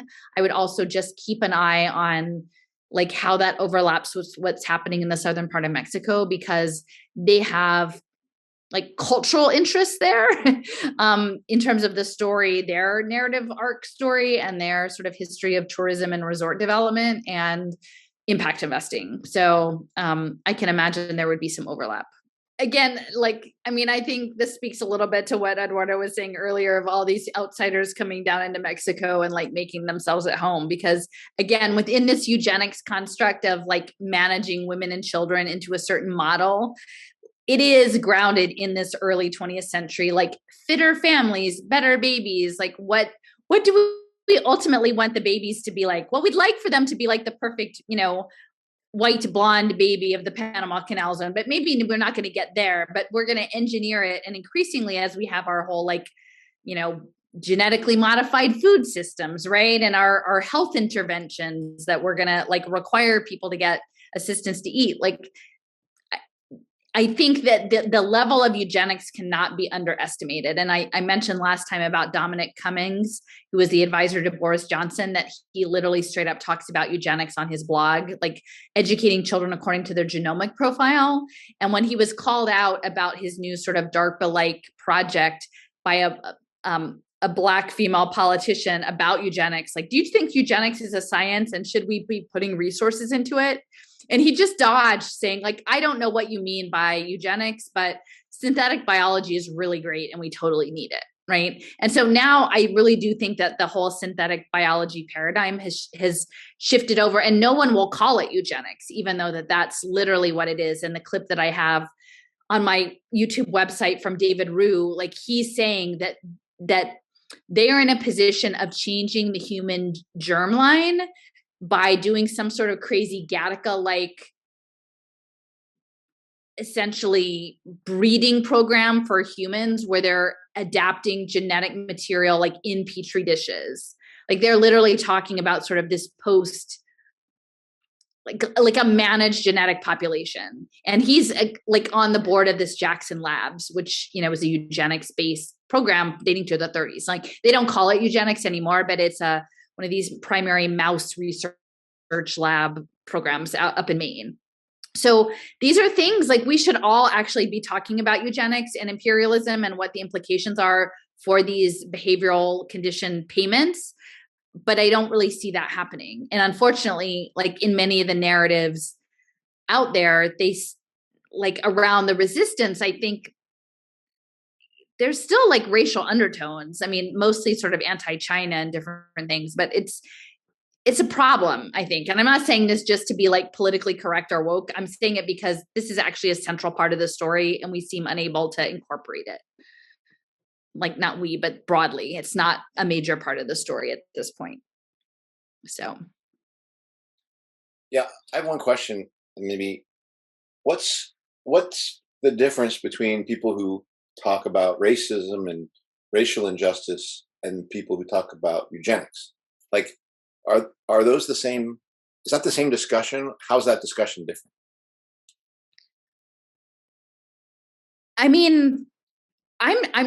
Are you finding that many people in the resistance space talking about racism? Well, no. That's why that's what I'm saying. I guess that's my point. In the world that I'm mostly occupying now, I'm not finding that it tends to be flags, patriots, right? But that. The prevailing narrative is that someone's from the outside is coming and doing this to us, and they, and I don't find that the global South or the fact of the history of structural adjustment or the economic stuff that's been happening for decades, right, in other countries. Now it's coming home to roost, but we don't seem to acknowledge what we did before. And then I would say that I don't know. And then weirdly, the people who would normally, I would expect, talk about structural racism and the economic implications of that seem totally alienated from understanding bodily autonomy. Well, so I feel like I'm standing in the breach going, hey guys, like, come on. And I would say that in all honesty, from up to the left, while we might have we do talk about racism and things like that, we actually don't really use terms like eugenics. That's a term that we associate with libertarians, and the people who we often say are unconcerned about racism. I am kind of confused why people who spend so much time talking about eugenics don't actually see that what they're talking about is racism. But at the same time, I wonder if there's some sort of confusion I have that the discussion of eugenics is not the same discussion as those who talk about institutional racism or imperialist like colonialism or anything like that. I don't know. I mean, well, see, the thing that I've started to realize is that I think actually there's a fair amount of the wellness community that also fits into eugenics, right? Like, if you want to be healthy, you have to do all these things. This is my regimen. Like, if you're not doing this and you're sick, it's because you're a bad person, right? Like, there is a certain amount in the alternative, like holistic stuff that's like, I've got all of these regimes and good people do all these things, right? Good people make all these good choices like I make. And so there is this weird, so this map is part of my giant map that I've been working on, and it's with the Kellogg Foundation. And I knew that the Kellogg Foundation was connected to UBI pilot in Jackson, Mississippi. And so I'm looking into the John Harvey Kellogg, and he was, the cornflakes guy, right? But he was a vegetarian, and he created this sanitarium at Battle Creek, Michigan. And what I didn't realize was that it actually was all informed by Seventh-day Adventists. So he and his brother were practicing Seventh-day Adventists, and that's like vegetarianism and various other things, which is another initially upstate New York, spiritual awakening, like the LDS Church, kind of similar era. And then they moved to Michigan, but they were into cleaning your bowels and doing hydrotherapy and doing all of these treatments, of which the cornflakes and the processed cereal were part of it. But at the same time, he was they hosted the Race Betterment Foundation Eugenics program. He was part of this Good Health Journal promoting soy-based food. The Race Betterment Foundation was sponsoring Fitter Families programs. So he was part of this Life Extension Institute, which is again, healthier living, longer living through soy. But with this very direct connection to the Eugenics Records Office. And so when you see all of this laid out, and historically speaking, what's interesting is this sanitarium in Battle Creek eventually turned into an army hospital, one of the largest army hospitals in World War II, 11,000 patients, huge. And then eventually was converted to General Service Administration use for the Defense Logistics Program. So to me, that's quite an interesting trajectory from this Seventh-day Adventist vegetarian sanitarium of racial betterment to the defense logistics hub of Michigan. But, that's how it goes. So you see the layout. And so John Harvey, who he and his brother, Will Keith, they created the sanitarium and the cereal, but they had some falling out. The Kellogg Foundation was actually through his brother, Will Keith. He started it in 1930, but literally they're doing a universal basic income pilot in New Mexico, and they're doing agricultural innovation in the Yucatan and Chiapas, right? So the eugenicists, the vegetarian soy eugenicists, are going to be involved in some nutrition food sovereignty movement in southern Mexico, which we were just talking about. And additionally, one of their other grants was digitizing the Mayan language. So I don't think you can disconnect the stuff they're doing now to the stuff they were doing back then. It's not disconnected. It's not they forswore their bad past history. It's just the newest iteration, but it's going to be framed in a paternalistic, we really care about your language, so we want to help you document it and feed it to the global brain. So I think that what you just said and brings up John Kleisig, Libson, to also your question about that confusion, because I do see overlaps. People who claim to fight, racism, imperialism, but also are for all this technology, all this, measuring, all this data, all this nudging of people in order to improve people, improve society. Mm-hmm. I think that's what John said, I think. Again, people can go back to one of those episodes, but he said that it's been reframed as not selecting, the best of the species, but it's been reframed as improving the species as a whole, and people in society. And so that's what's happening. That's why I do see overlaps of people who, again, are anti-imperialism, but have no problem with this new mRNA vaccine. And actually it's about saving people. And so I also, in nonprofits, a lot of these programs that you describe sound familiar, here in San Francisco, to some iteration, maybe they don't have the technological implementation yet, but the conceptual, framework, it's there, where people are asked something, or are nudged in a direction to improve their life because someone is choosing for them. And I just suspect that the technologies, and even the Obama phones, I talked to my partner, she works in the most marginalized, neglected community in San Francisco, and Obama phones are just everywhere. The people need those phones to function because they have to communicate with the non-profits that own their lives and their ability to access some sort of current.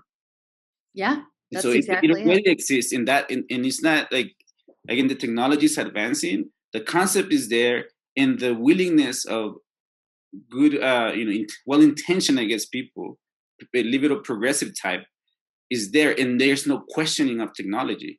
It's just more and more.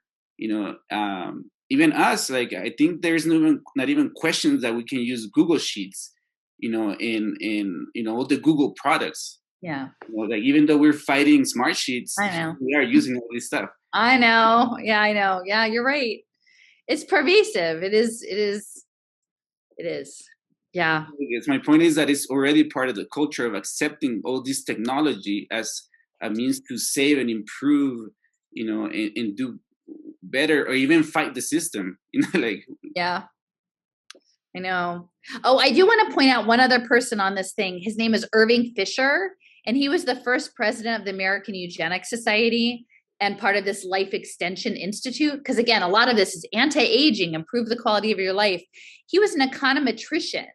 So his focus was like labor theory and eugenics and utility theory. So a lot of this is efficiency, right? Like when I was looking at one of the people who was involved at General Electric in alternating current, the Steinmetz guy, I think was his name, but he was a technocrat, and he was like, capitalism is super inefficient. We're going to make efficient socialism. It's going to be super efficient.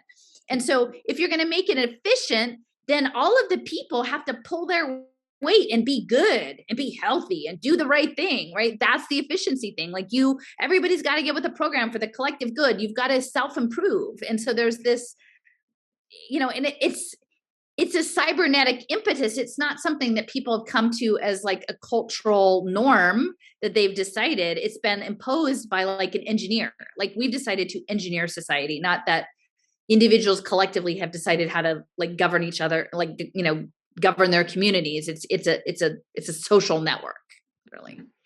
Do you know when that quote came about? The one where you said capitalism is inefficient. We need a socialist system for efficiency. Oh, I'll have to look. I mean, I think it was probably in the 30s. Right, because he had joined the technocrats, like the Howard Scott at Columbia.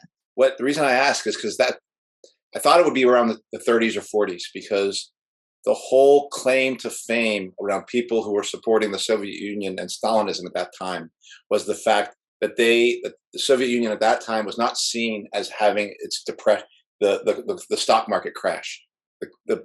The claim for many socialists that, okay, Stalin's got some problems like that, but look, they're able to feed their people, they're able to do this, was on the basis of the belief that somehow what I would describe as their state capitalist system or whatever, this new state socialism was somehow a superior system to existing capitalism. And the same echoes are coming up as people talk about the Chinese system versus the US system as state, as governments and states connected more deeply to their corporate institutions as they are in China, are seen as like, as I think the U.S. state looks almost jealously at the ability of China to kind of like do that, and trying to figure out how they can fuse public and private more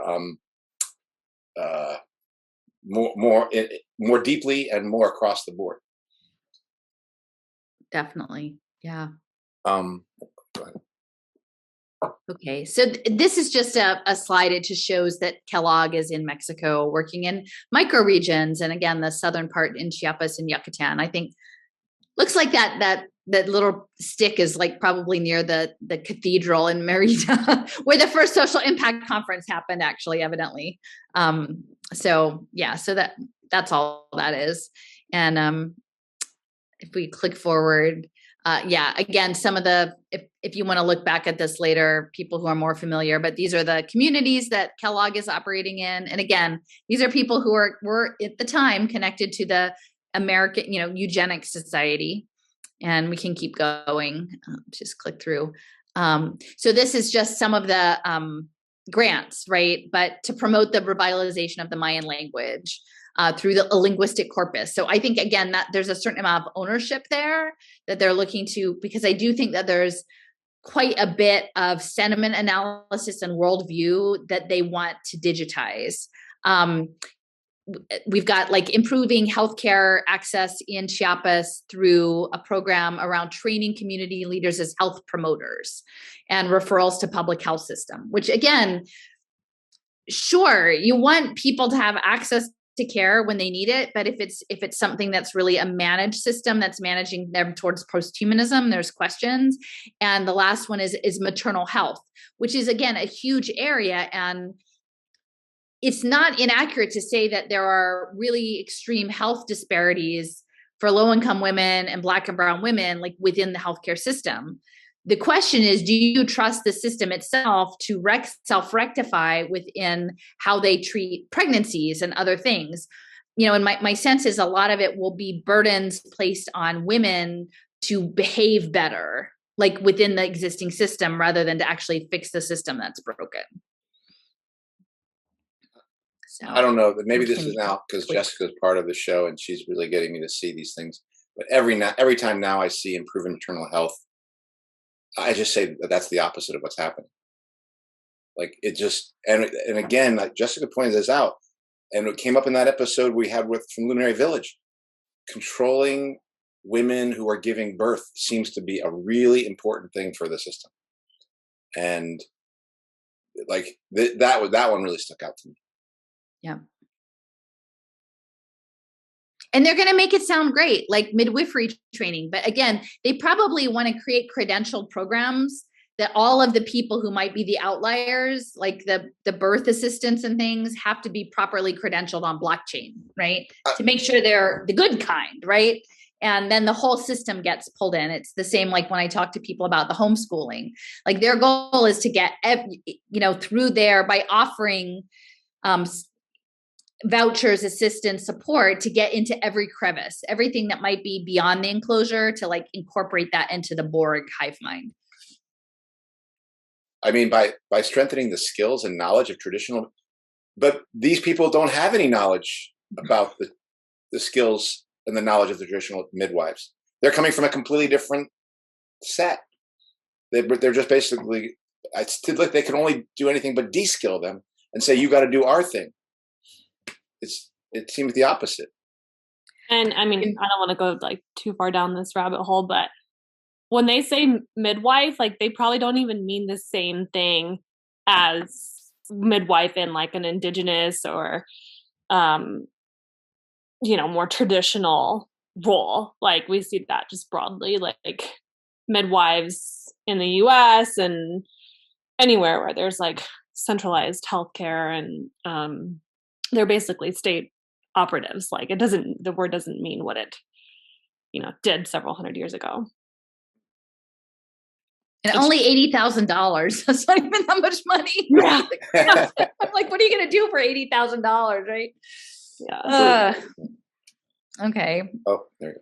Okay, so so I mentioned the first impact investing conference in Mexico was in I can't tell if it's 15 or 16. Looks like 15. So there's Ronnie, there's Ronald Cohen, the father of social impact finance, Harvard MBA in London, helped start up the Israel as the startup nation, and now Israel as the Tikkun Olam impact nation.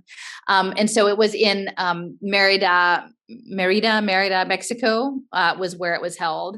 And I've written a number of times that there have been multiple Vatican impact investing conferences. The first one was in 2014.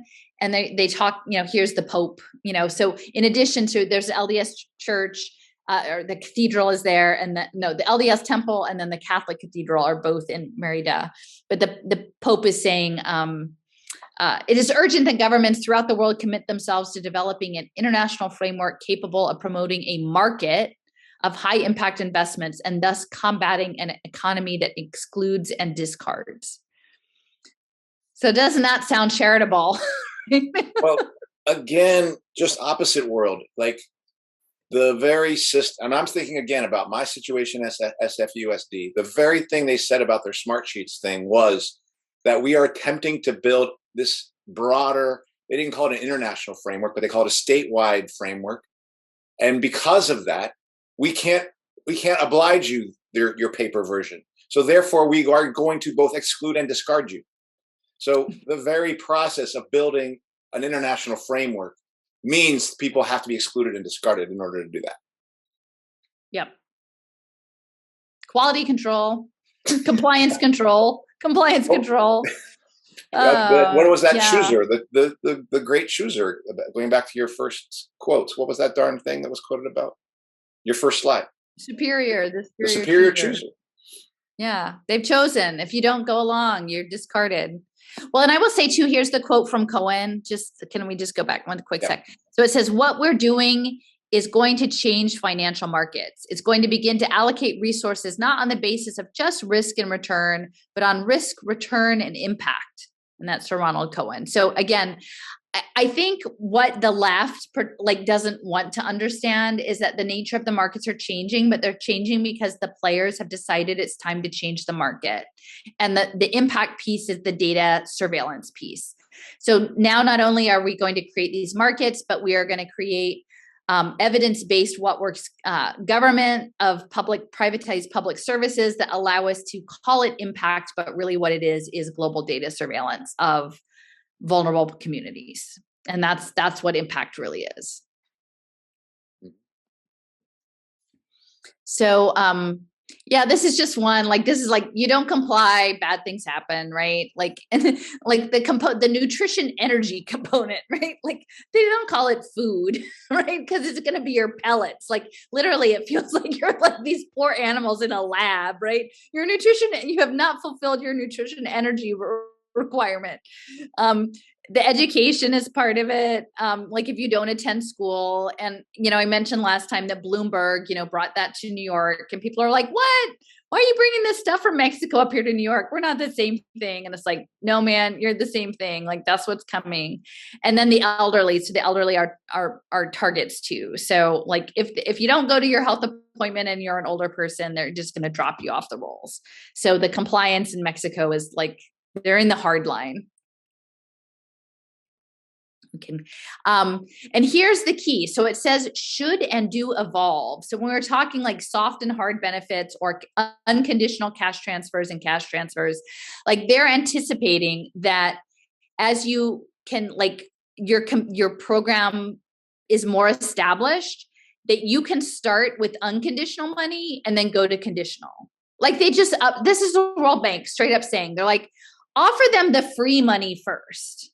And then once you get them situated with the free money, then you can move on to the conditional money, right? And then you can start with the soft conditions and then you move to the hard conditions. And this is the how-to book of how you're doing it, right? And then you need the unified registry. So that's the registry structure, the data analytics, the infrastructure that's required, the spinal cord of the program.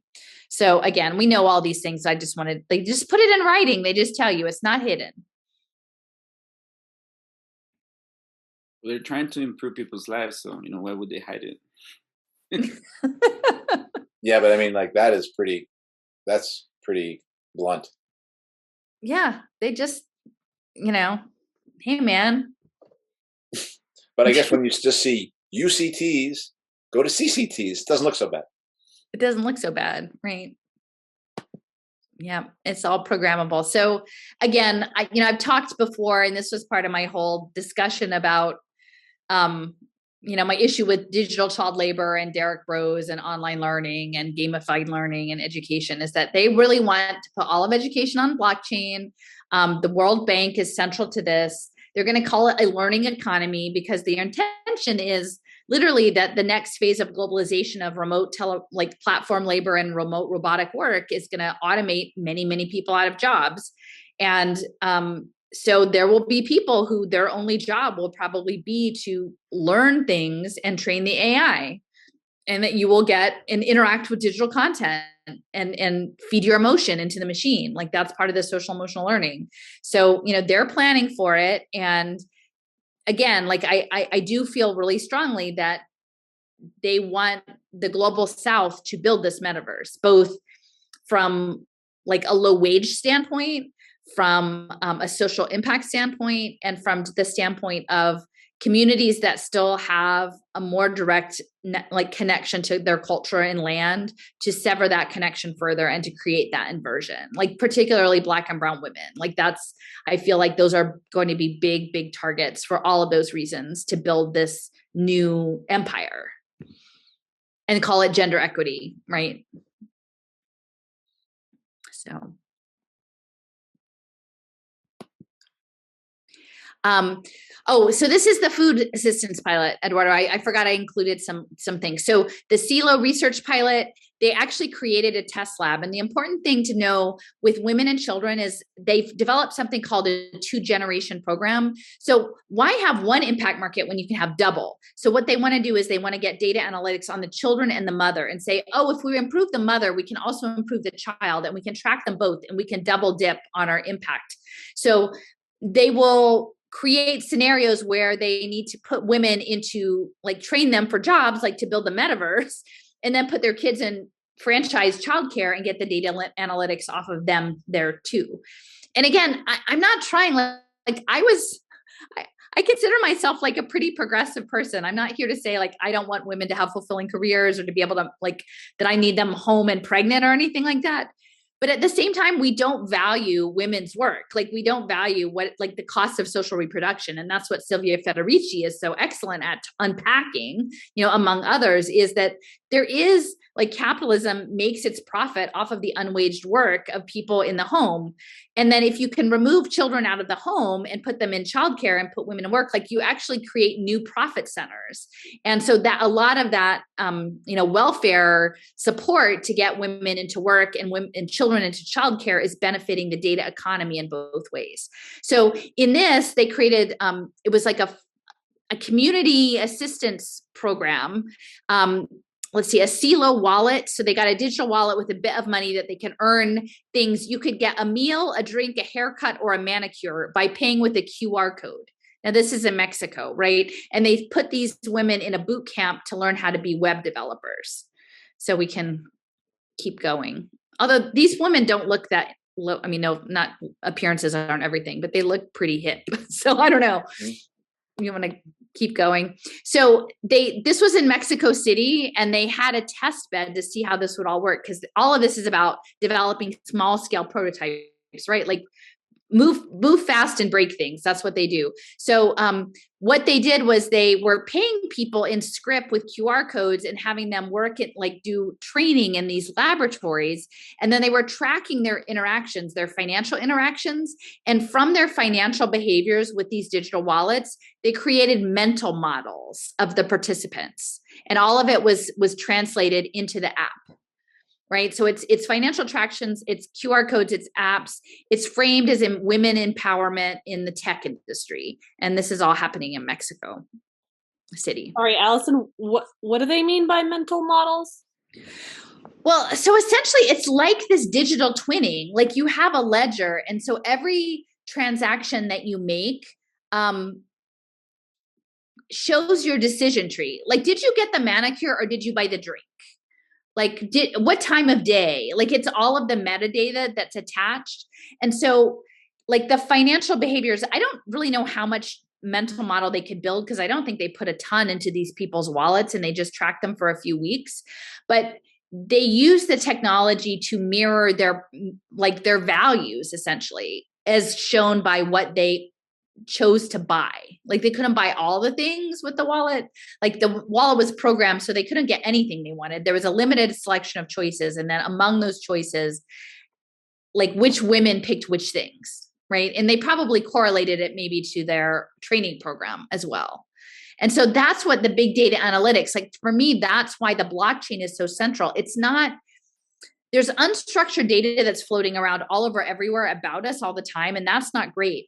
But the power is where they have a centralized node and they can make it relational, right? Like, you came into the boot camp and you did X number of modules on Wednesday, and then you got a drink. Or then you didn't come in that day, but you got a haircut. And they start making these maps of who you are based on how you transact with the world.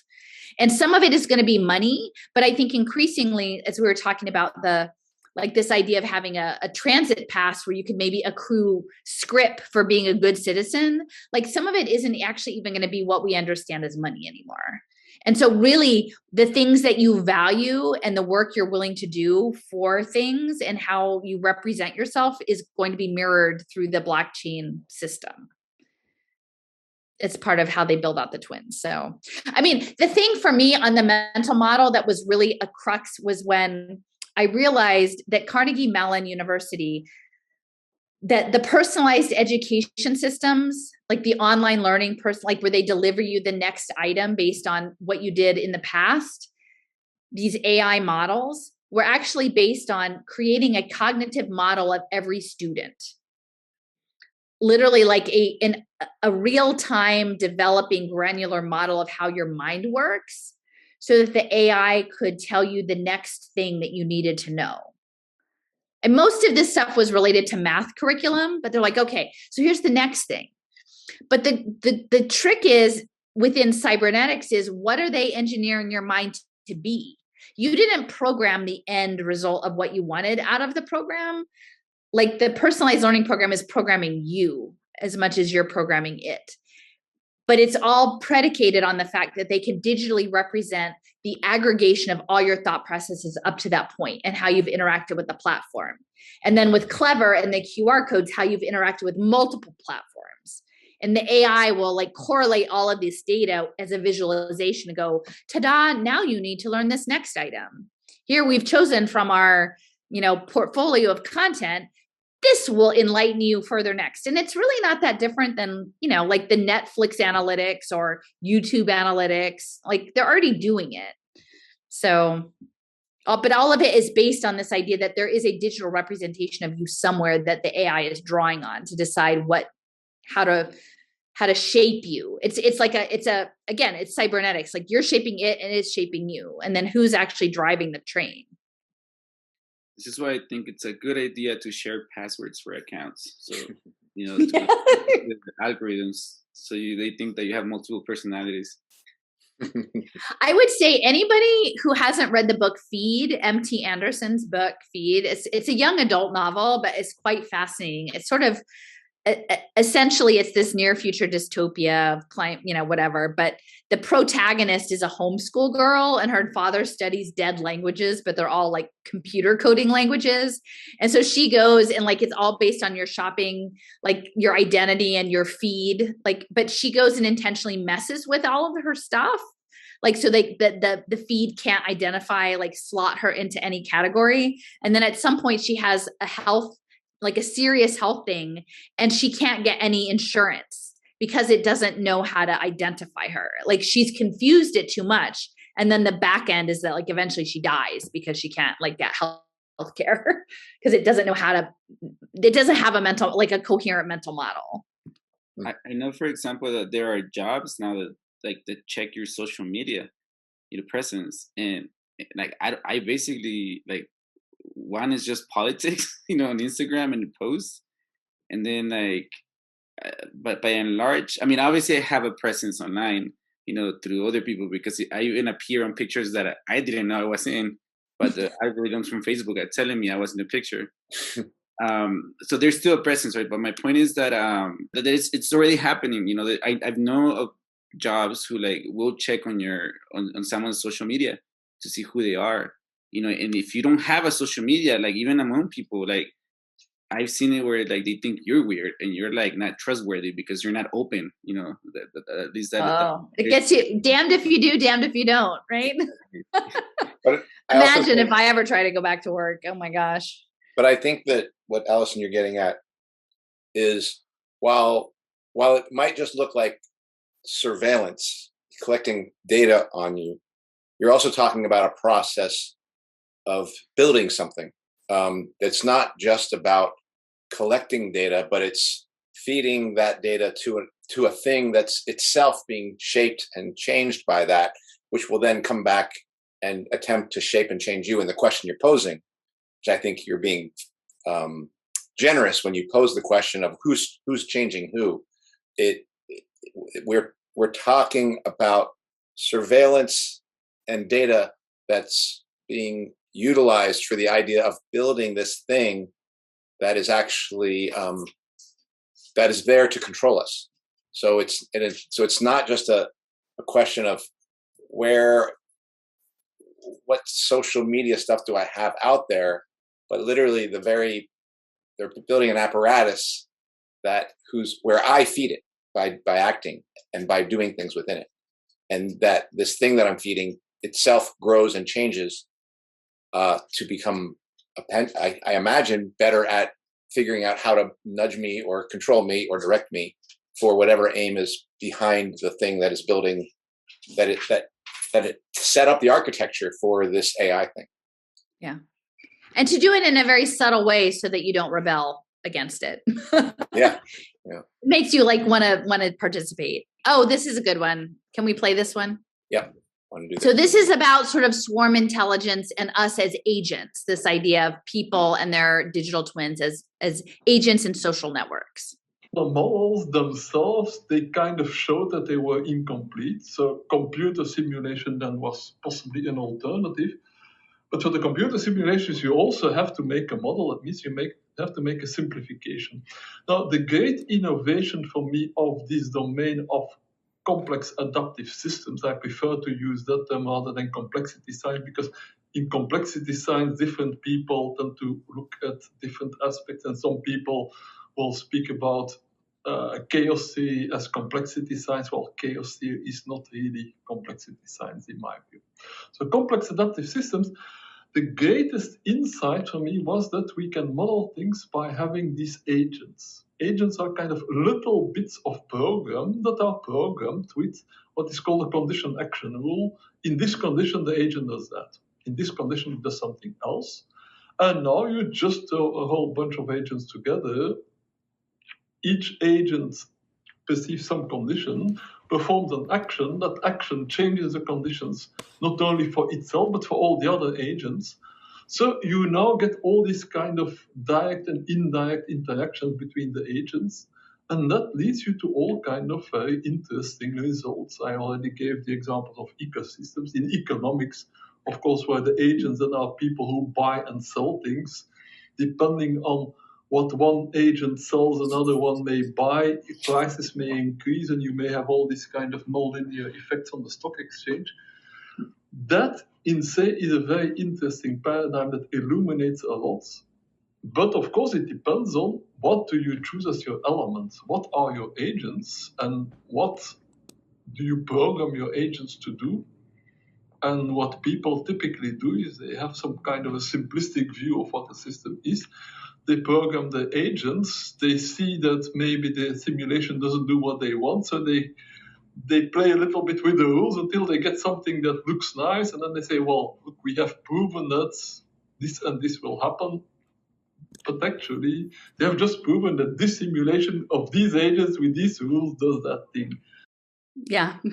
So I know it's a little hard to understand him because I think he's Belgian and the connection was a little choppy. But just to clarify, so this idea of sort of individual operating agents and programming and conditions, and how that you can program, if this happens, then this happens. And then you have individuals that are programmed to do things, and then the decisions that an individual makes affects the next individual affects the next individual, like collectively.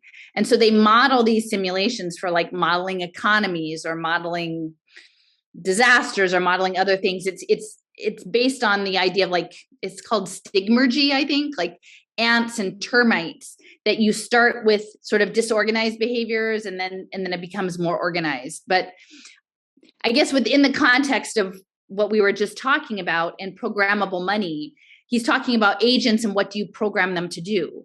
And again, that's improvement pathways. That's where you're telling pregnant women or women with young children or the children, we're going to program you to do these things to make you a better human being for society. And then we're going to find what are the things that we can do to enforce those behaviors, and some of that to incentivize and enforce. And then, for him, he's talking about running simulations and seeing what happens and then tweaking. But I do think that as you have all of the transactions mirrored, you could do a test case like they did in Mexico, only like now they have the technology, and run an experiment for 6 months and then say, oh, that didn't achieve what we wanted. So now how do we tweak the variables on the money? Or how do we tweak the variables on the educational curriculum? Or how do we tweak the variables on the medical evidence-based medical things we're giving people? And then let's run the simulation again. And then they're able to aggregate all of that data. So there's a certain amount of agency, but then not, because literally society is being programmed to a certain end. And I think that people who are like doing managed economies and things that, if you're operating in that space, that that's how they do it.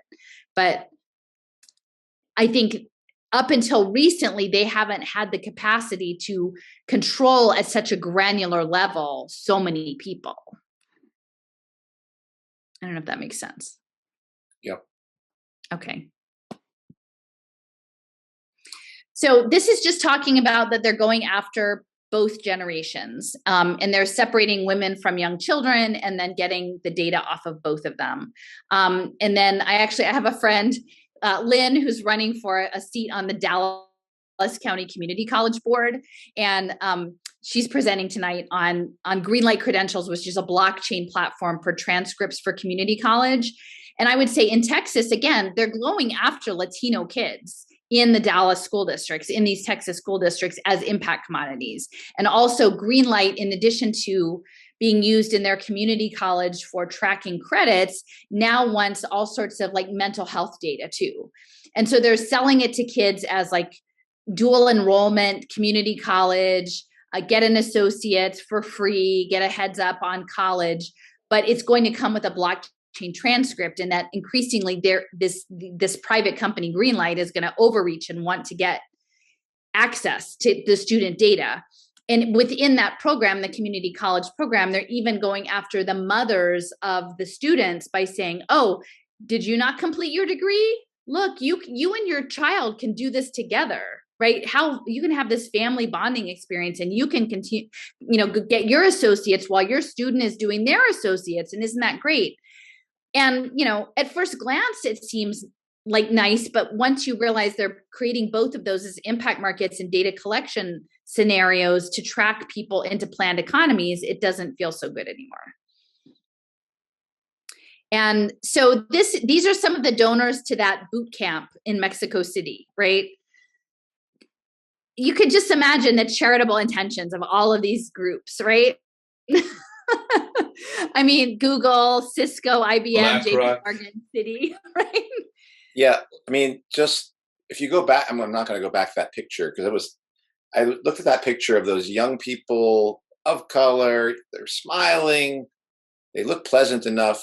I think back to those old 20s things that showed like big fat, guys with the monocle, spectacle, and tentacles coming across the planet. Like that version of the monopoly capitalists. Like those are the faces they used to sell it. But if you strip that away and you look behind it, here they are. BlackRock and Google and JP Morgan, and it's really it's very slick, I have to say. It is slick. And look, graduates. We're all about graduates, right? Because it's completion. Only we know that ultimately it's going to be lifelong learning on the blockchain. So I don't know what they're talking about. When you get to graduate, when you're 87, like they unhook you from the Borg, So, okay, we can. Okay. So again, Ready Nation is central in going after the kids. They were doing an early childhood program in Mexico that was in Mexico City in 2019. And the FEMSA Foundation was behind it. And I think my understanding is FEMSA, is it maybe bottling, like soda bottling and gas stations? Does that ring a bell, Eduardo? I don't know. FEMSA, does that ring a bell? FEMSA? I think it's related to soft drink bottling and gas stations is the company, which, like, of course, early childhood, right? That's who you would imagine funding it. And actually the presenting at this, because Ready Nation was the ones that had the global summit in New York in 2018. I think that the person who presented was connected to KPMG in Philadelphia, which is weird. So it's, again, they're setting all of this up, human capital, empresa familias, capital humano, right? And they're just, but these are people who are going to put the kids on the blockchain and their moms and send their moms to boot camps. Okay. Within this, I just want to touch on like the radio eugenics. Like once the blockchain stuff is happening, the competency-based education model, the Battelle, like the whole Partnership for 21st Century Skills is connected to Battelle, and they're actually doing the portrait of a graduate. And they're running Department of Energy labs, guys. Like they're running these labs. And so these are the people who are like doing the radioactive cyborg moonshot project, who are involved in your child's human capital and reskilling them for the metaverse. We can click through.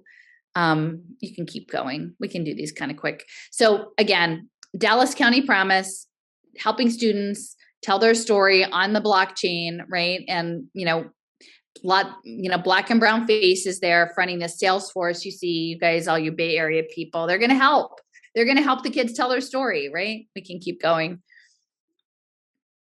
Who is part of this economic mobility for Dallas, right? And again, like largely Latino population being targeted for this, the big accounting firms, JP Morgan, again, Texas Instruments, the banks, United Way. So this is in everywhere. But as we have here, you see like Mercado, some of the Latin American like media stations, those are going to be coming, right? It's a porous border for capital.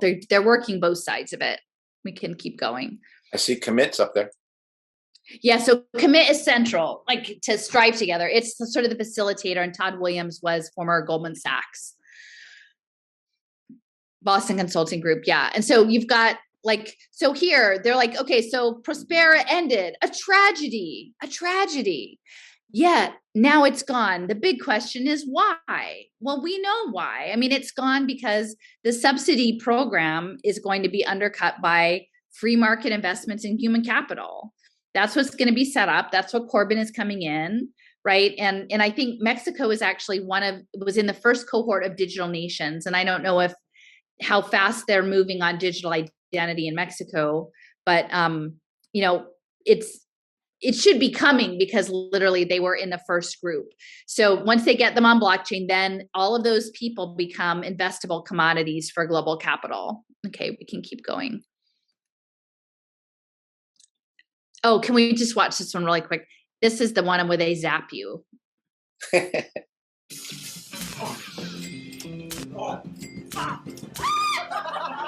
When I go on online shopping, I don't feel like I'm spending any money. Well, the last 2 months I had a phone bill for £340 each month. Contactless, smartphone, direct debits, standing orders. Money is virtually invisible for people today. We just thought about how can we make it much easier for people to not worry about their money, but still be in touch with it. We've created an Internet of Things banking platform that connects you to devices of your choice and helps you look after your money automatically. The world's first Internet of Things bank. Our platform allows you to set a spending limit in your bank account, and it enables you to decide how you want to be notified when you pass that limit. Lots of devices now connect to the internet, and we've got a platform that connects to anything on the Internet of Things. So for example, you may have heard of Pavlok. This is the device that helps you to change your habits. Start spending money, maybe getting near to your threshold, your Pavlok will vibrate, you'll get a notification on your phone. And then, if you breach that target or something else happens, it uses electric shocks. Oh, that's brutal. I mean, I'd strap it onto my brother tomorrow. He's a serial overspender. It's the equivalent to a slap, but, you know, it's a zap. If electric shocks aren't your thing, there are other options. You could use a Nest thermostat, for example. If you spend too much money, if you go below your threshold, then your heating comes down to whatever level you choose. Just 1 degree Celsius down on your thermostat over a year can save you £80. It could easily be the future of banking. The bank account basically taking care of itself. It will be life-changing for people. last year we brought the world the emoji passcode. This year our focus is about saving people money, and this is just the start of a very exciting future. Jesus Christ. Wow. Where do you find this crazy shit? Nightmares. Oh my Oh, god. I want to strangle these people. Okay, let's keep going. We'll go click fast and I'll talk fast. So let's see. Right. What do we got? Let's see. There we go. Okay. So anyway, want to put people on blockchain. Maximus is one of the big providers. We can go to the next one. I've talked about the churches investing in people. So this is the Idaho Libertarian paper that talks about community care and, investing in the poor. So it's not just the government. We can keep going. In Mexico, I don't know if you've heard of him, Eduardo Arturo Rosenbluth. I mentioned him last time. He was the neurophysiologist, cardiologist in Mexico City working with Norbert Wiener on cybernetics. And actually he trained quite a few of the cyberneticists. He was the lead guy. So he's an important figure in the cybernetics history for Mexico. Can keep going. So they wrote this paper together. Cybernetics are control and communication in the animal and the machine.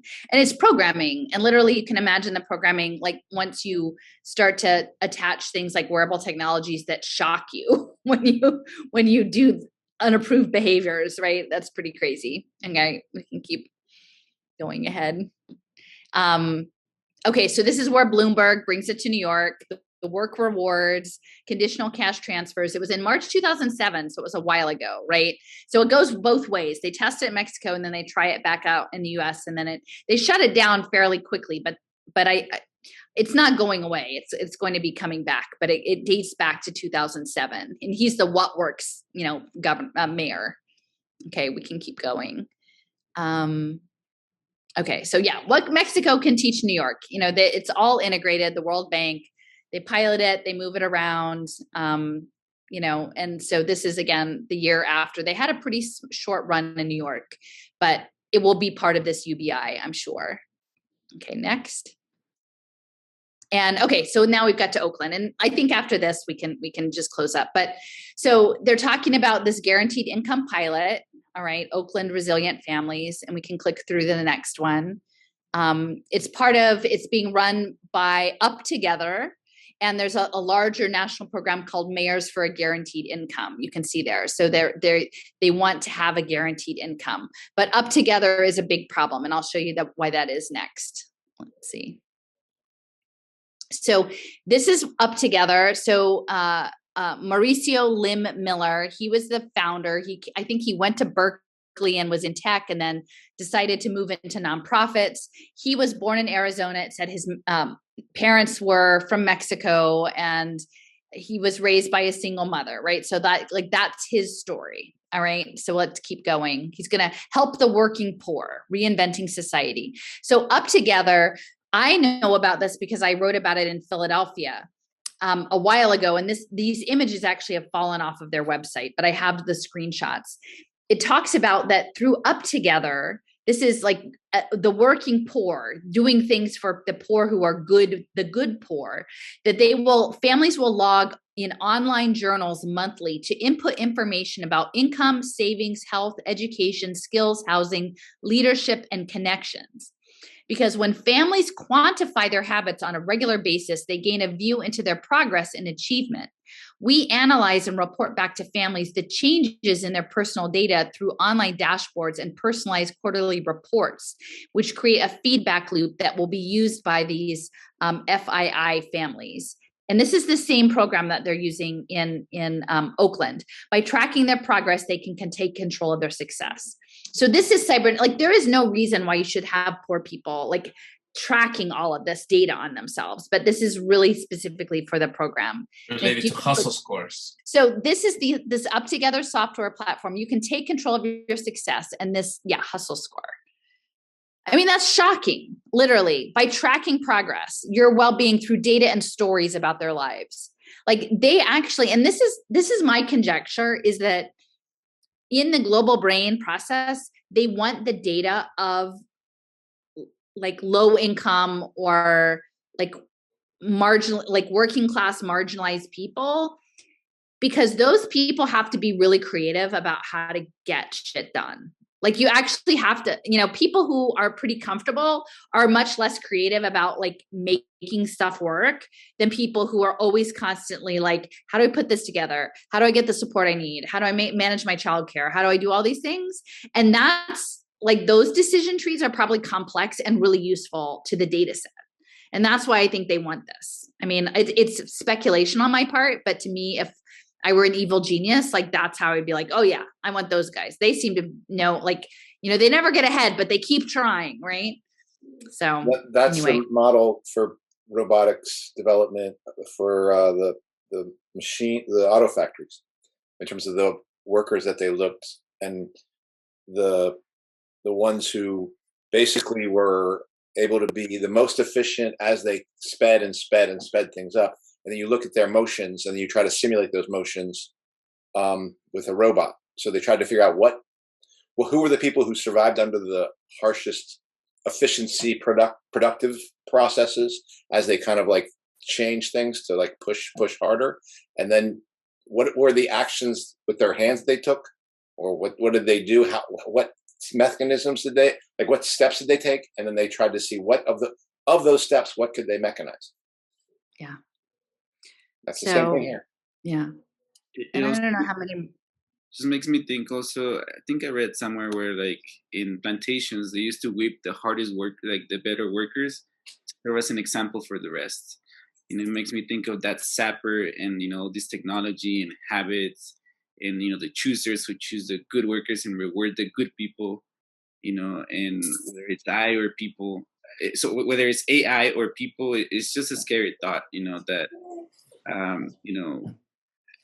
that I will be compared to someone else too, right? And just before that, something you were talking about, that guy that went to Berkeley who created that, was in tech and then went to nonprofit. Just the fact, how do they get away with the audacity of saying that people need to be more frugal or better manage their money? Because to me, this is not about managing crumbs again. This is about theft and how everyone is just robs and putting conditions that are just horrible to make choices that are horrible. And so like this is a line of thought that is just prevalent on the left, that people just need to be more educated into this system, to participate in this system. And just like you said, my mother is a classic example of that. She can make a banquet, out of nothing, and people want to come and give her lessons on being efficient or give her lessons of being more ecological and more, environmentally friendly. When like my mother and other people like her, are not very wasteful because they grew up with nothing and they're used to taking care of all that stuff. So it's just, to me, just that premise, that arrogance of people who are educated and want to educate the brutes, but educate, just entitle them into this system. That alone pisses me off, on top of, the exploitation and how it's connected to these systems of capital. Just the audacity to try to educate people. I've had enough of that. Yeah. I think too, like another aspect of it is those are the people like they really can't have rising up.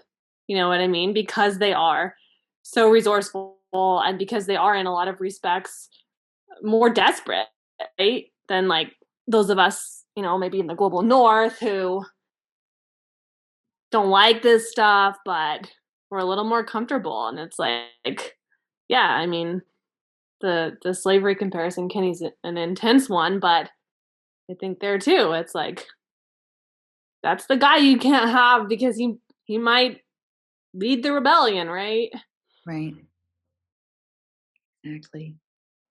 All right. Well, I think we're getting close. Benefits data trust is something to keep on your eyes. Like, I think it actually came out of Philadelphia, but there's a number of states that are involved, and this is all about.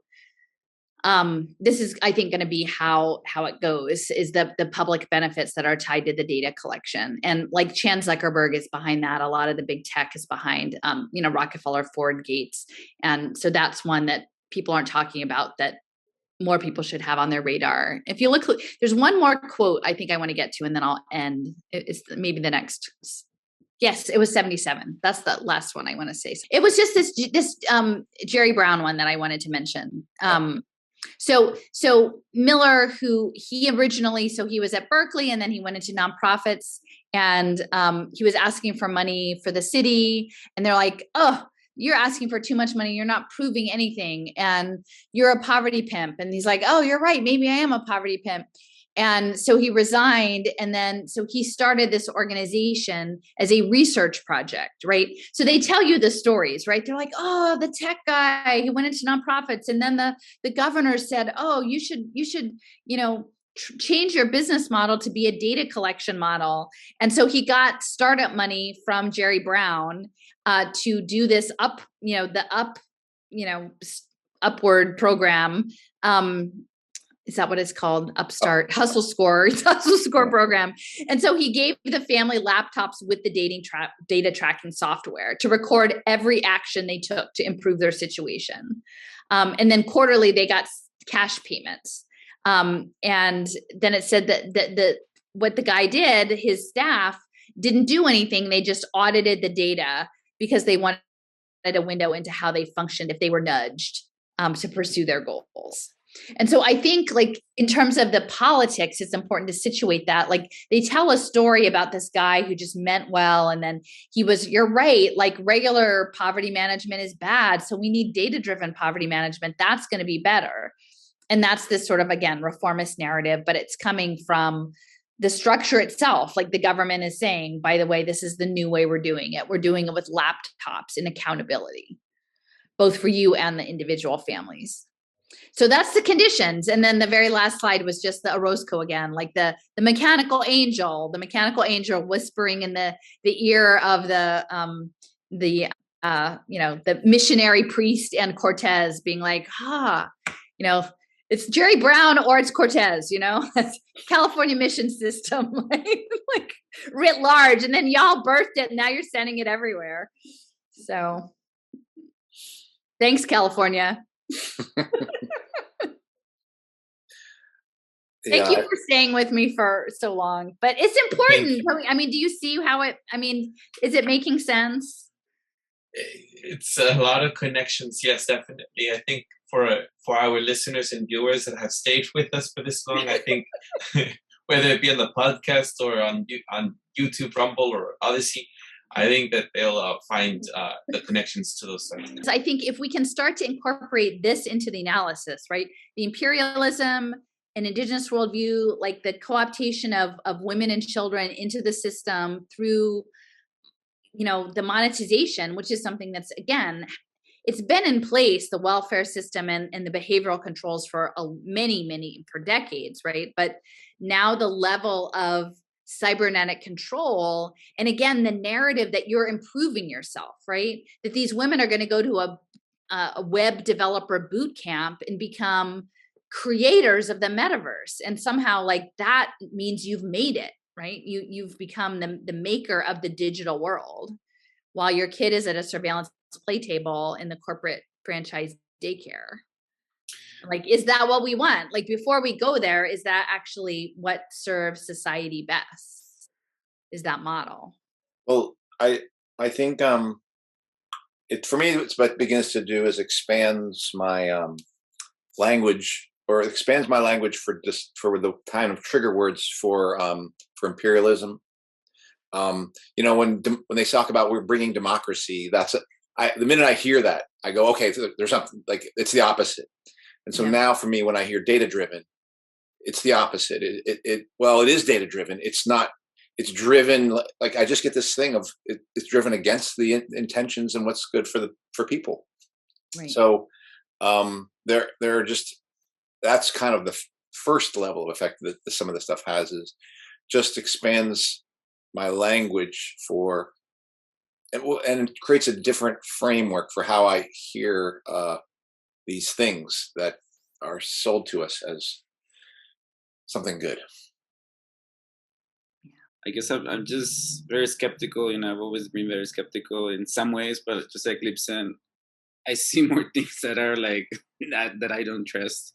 That, you know, in the past, and you know, again, people do evolve, right? Because I have evolved politically as well, and you know, in things that I thought before, you know, as good, I realize now why they didn't completely explain how things work. You know, and it's a lot, like you said, but you know, you have to see the connections and how things connect, because I think that is another problem of the left, that we see things as single issues, you know, and don't see how they're all connected, you know, and that we're all fighting for the same forces, essentially. Yeah, I mean, I don't have a whole lot to add. Just I think one lingering thought is just another like, it's very sobering in terms of like reminding me of just a commitment to like find ways to put down this technology, like for all of us, because I just think, I mean, look at what it's enabling. It's crazy. Like this stuff, some of Swan, transhuman crypto cloud mines. Yeah, I mean, sometimes the rhetoric is just, it feels so out there, but I mean, some of the things that you described throughout this, Allison, like it's, I don't know, like it is really evil. It's just, it's bad. So yeah, I'm looking forward to, you know, going through some of the source material later, maybe with fresher eyes, but. And, you know, the irony about this for me, sorry to interrupt, is that my new job, I am a manager at this restaurant. I literally am hosting events for all these tech companies. You know, I don't care, because I'm going to quit that job too. You know, but I'm literally facing LinkedIn, Pinterest, you know, Uber, Adobe, you know, all these companies, and you know, and guess what? It's all people of color. You know, like a lot of people in high positions are people of color. You know, so like people who claim that this is just a white and black, you know, and like white people, you don't know you don't understand the world that we're living in, because there is a lot of, you know, Indian executives, you know, in these companies that are, you know, that I see, and not just Indian, but Latin American, and you know, people trained in the you know, in the ways of the empires. They've been at it a long time.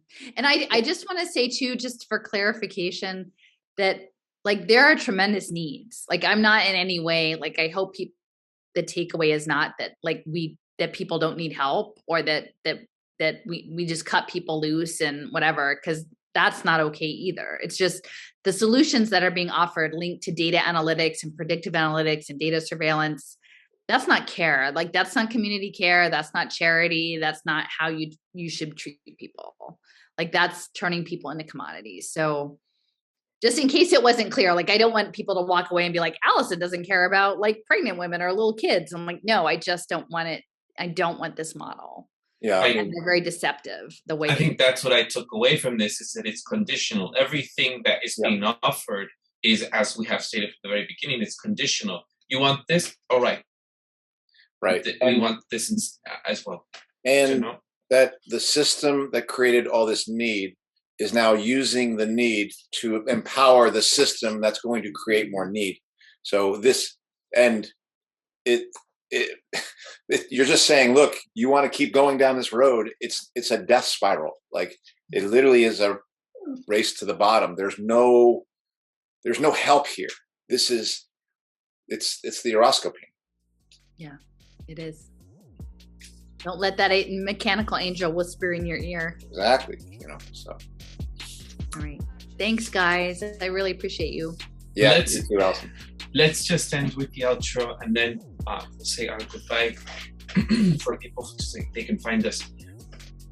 Well, that does it for this week's episode. What's Left is a weekly political podcast / channel challenging the mainstream left. We post information about our topics and our guests on the episode notes where we found this episode, or on our blog at web-s-left.com.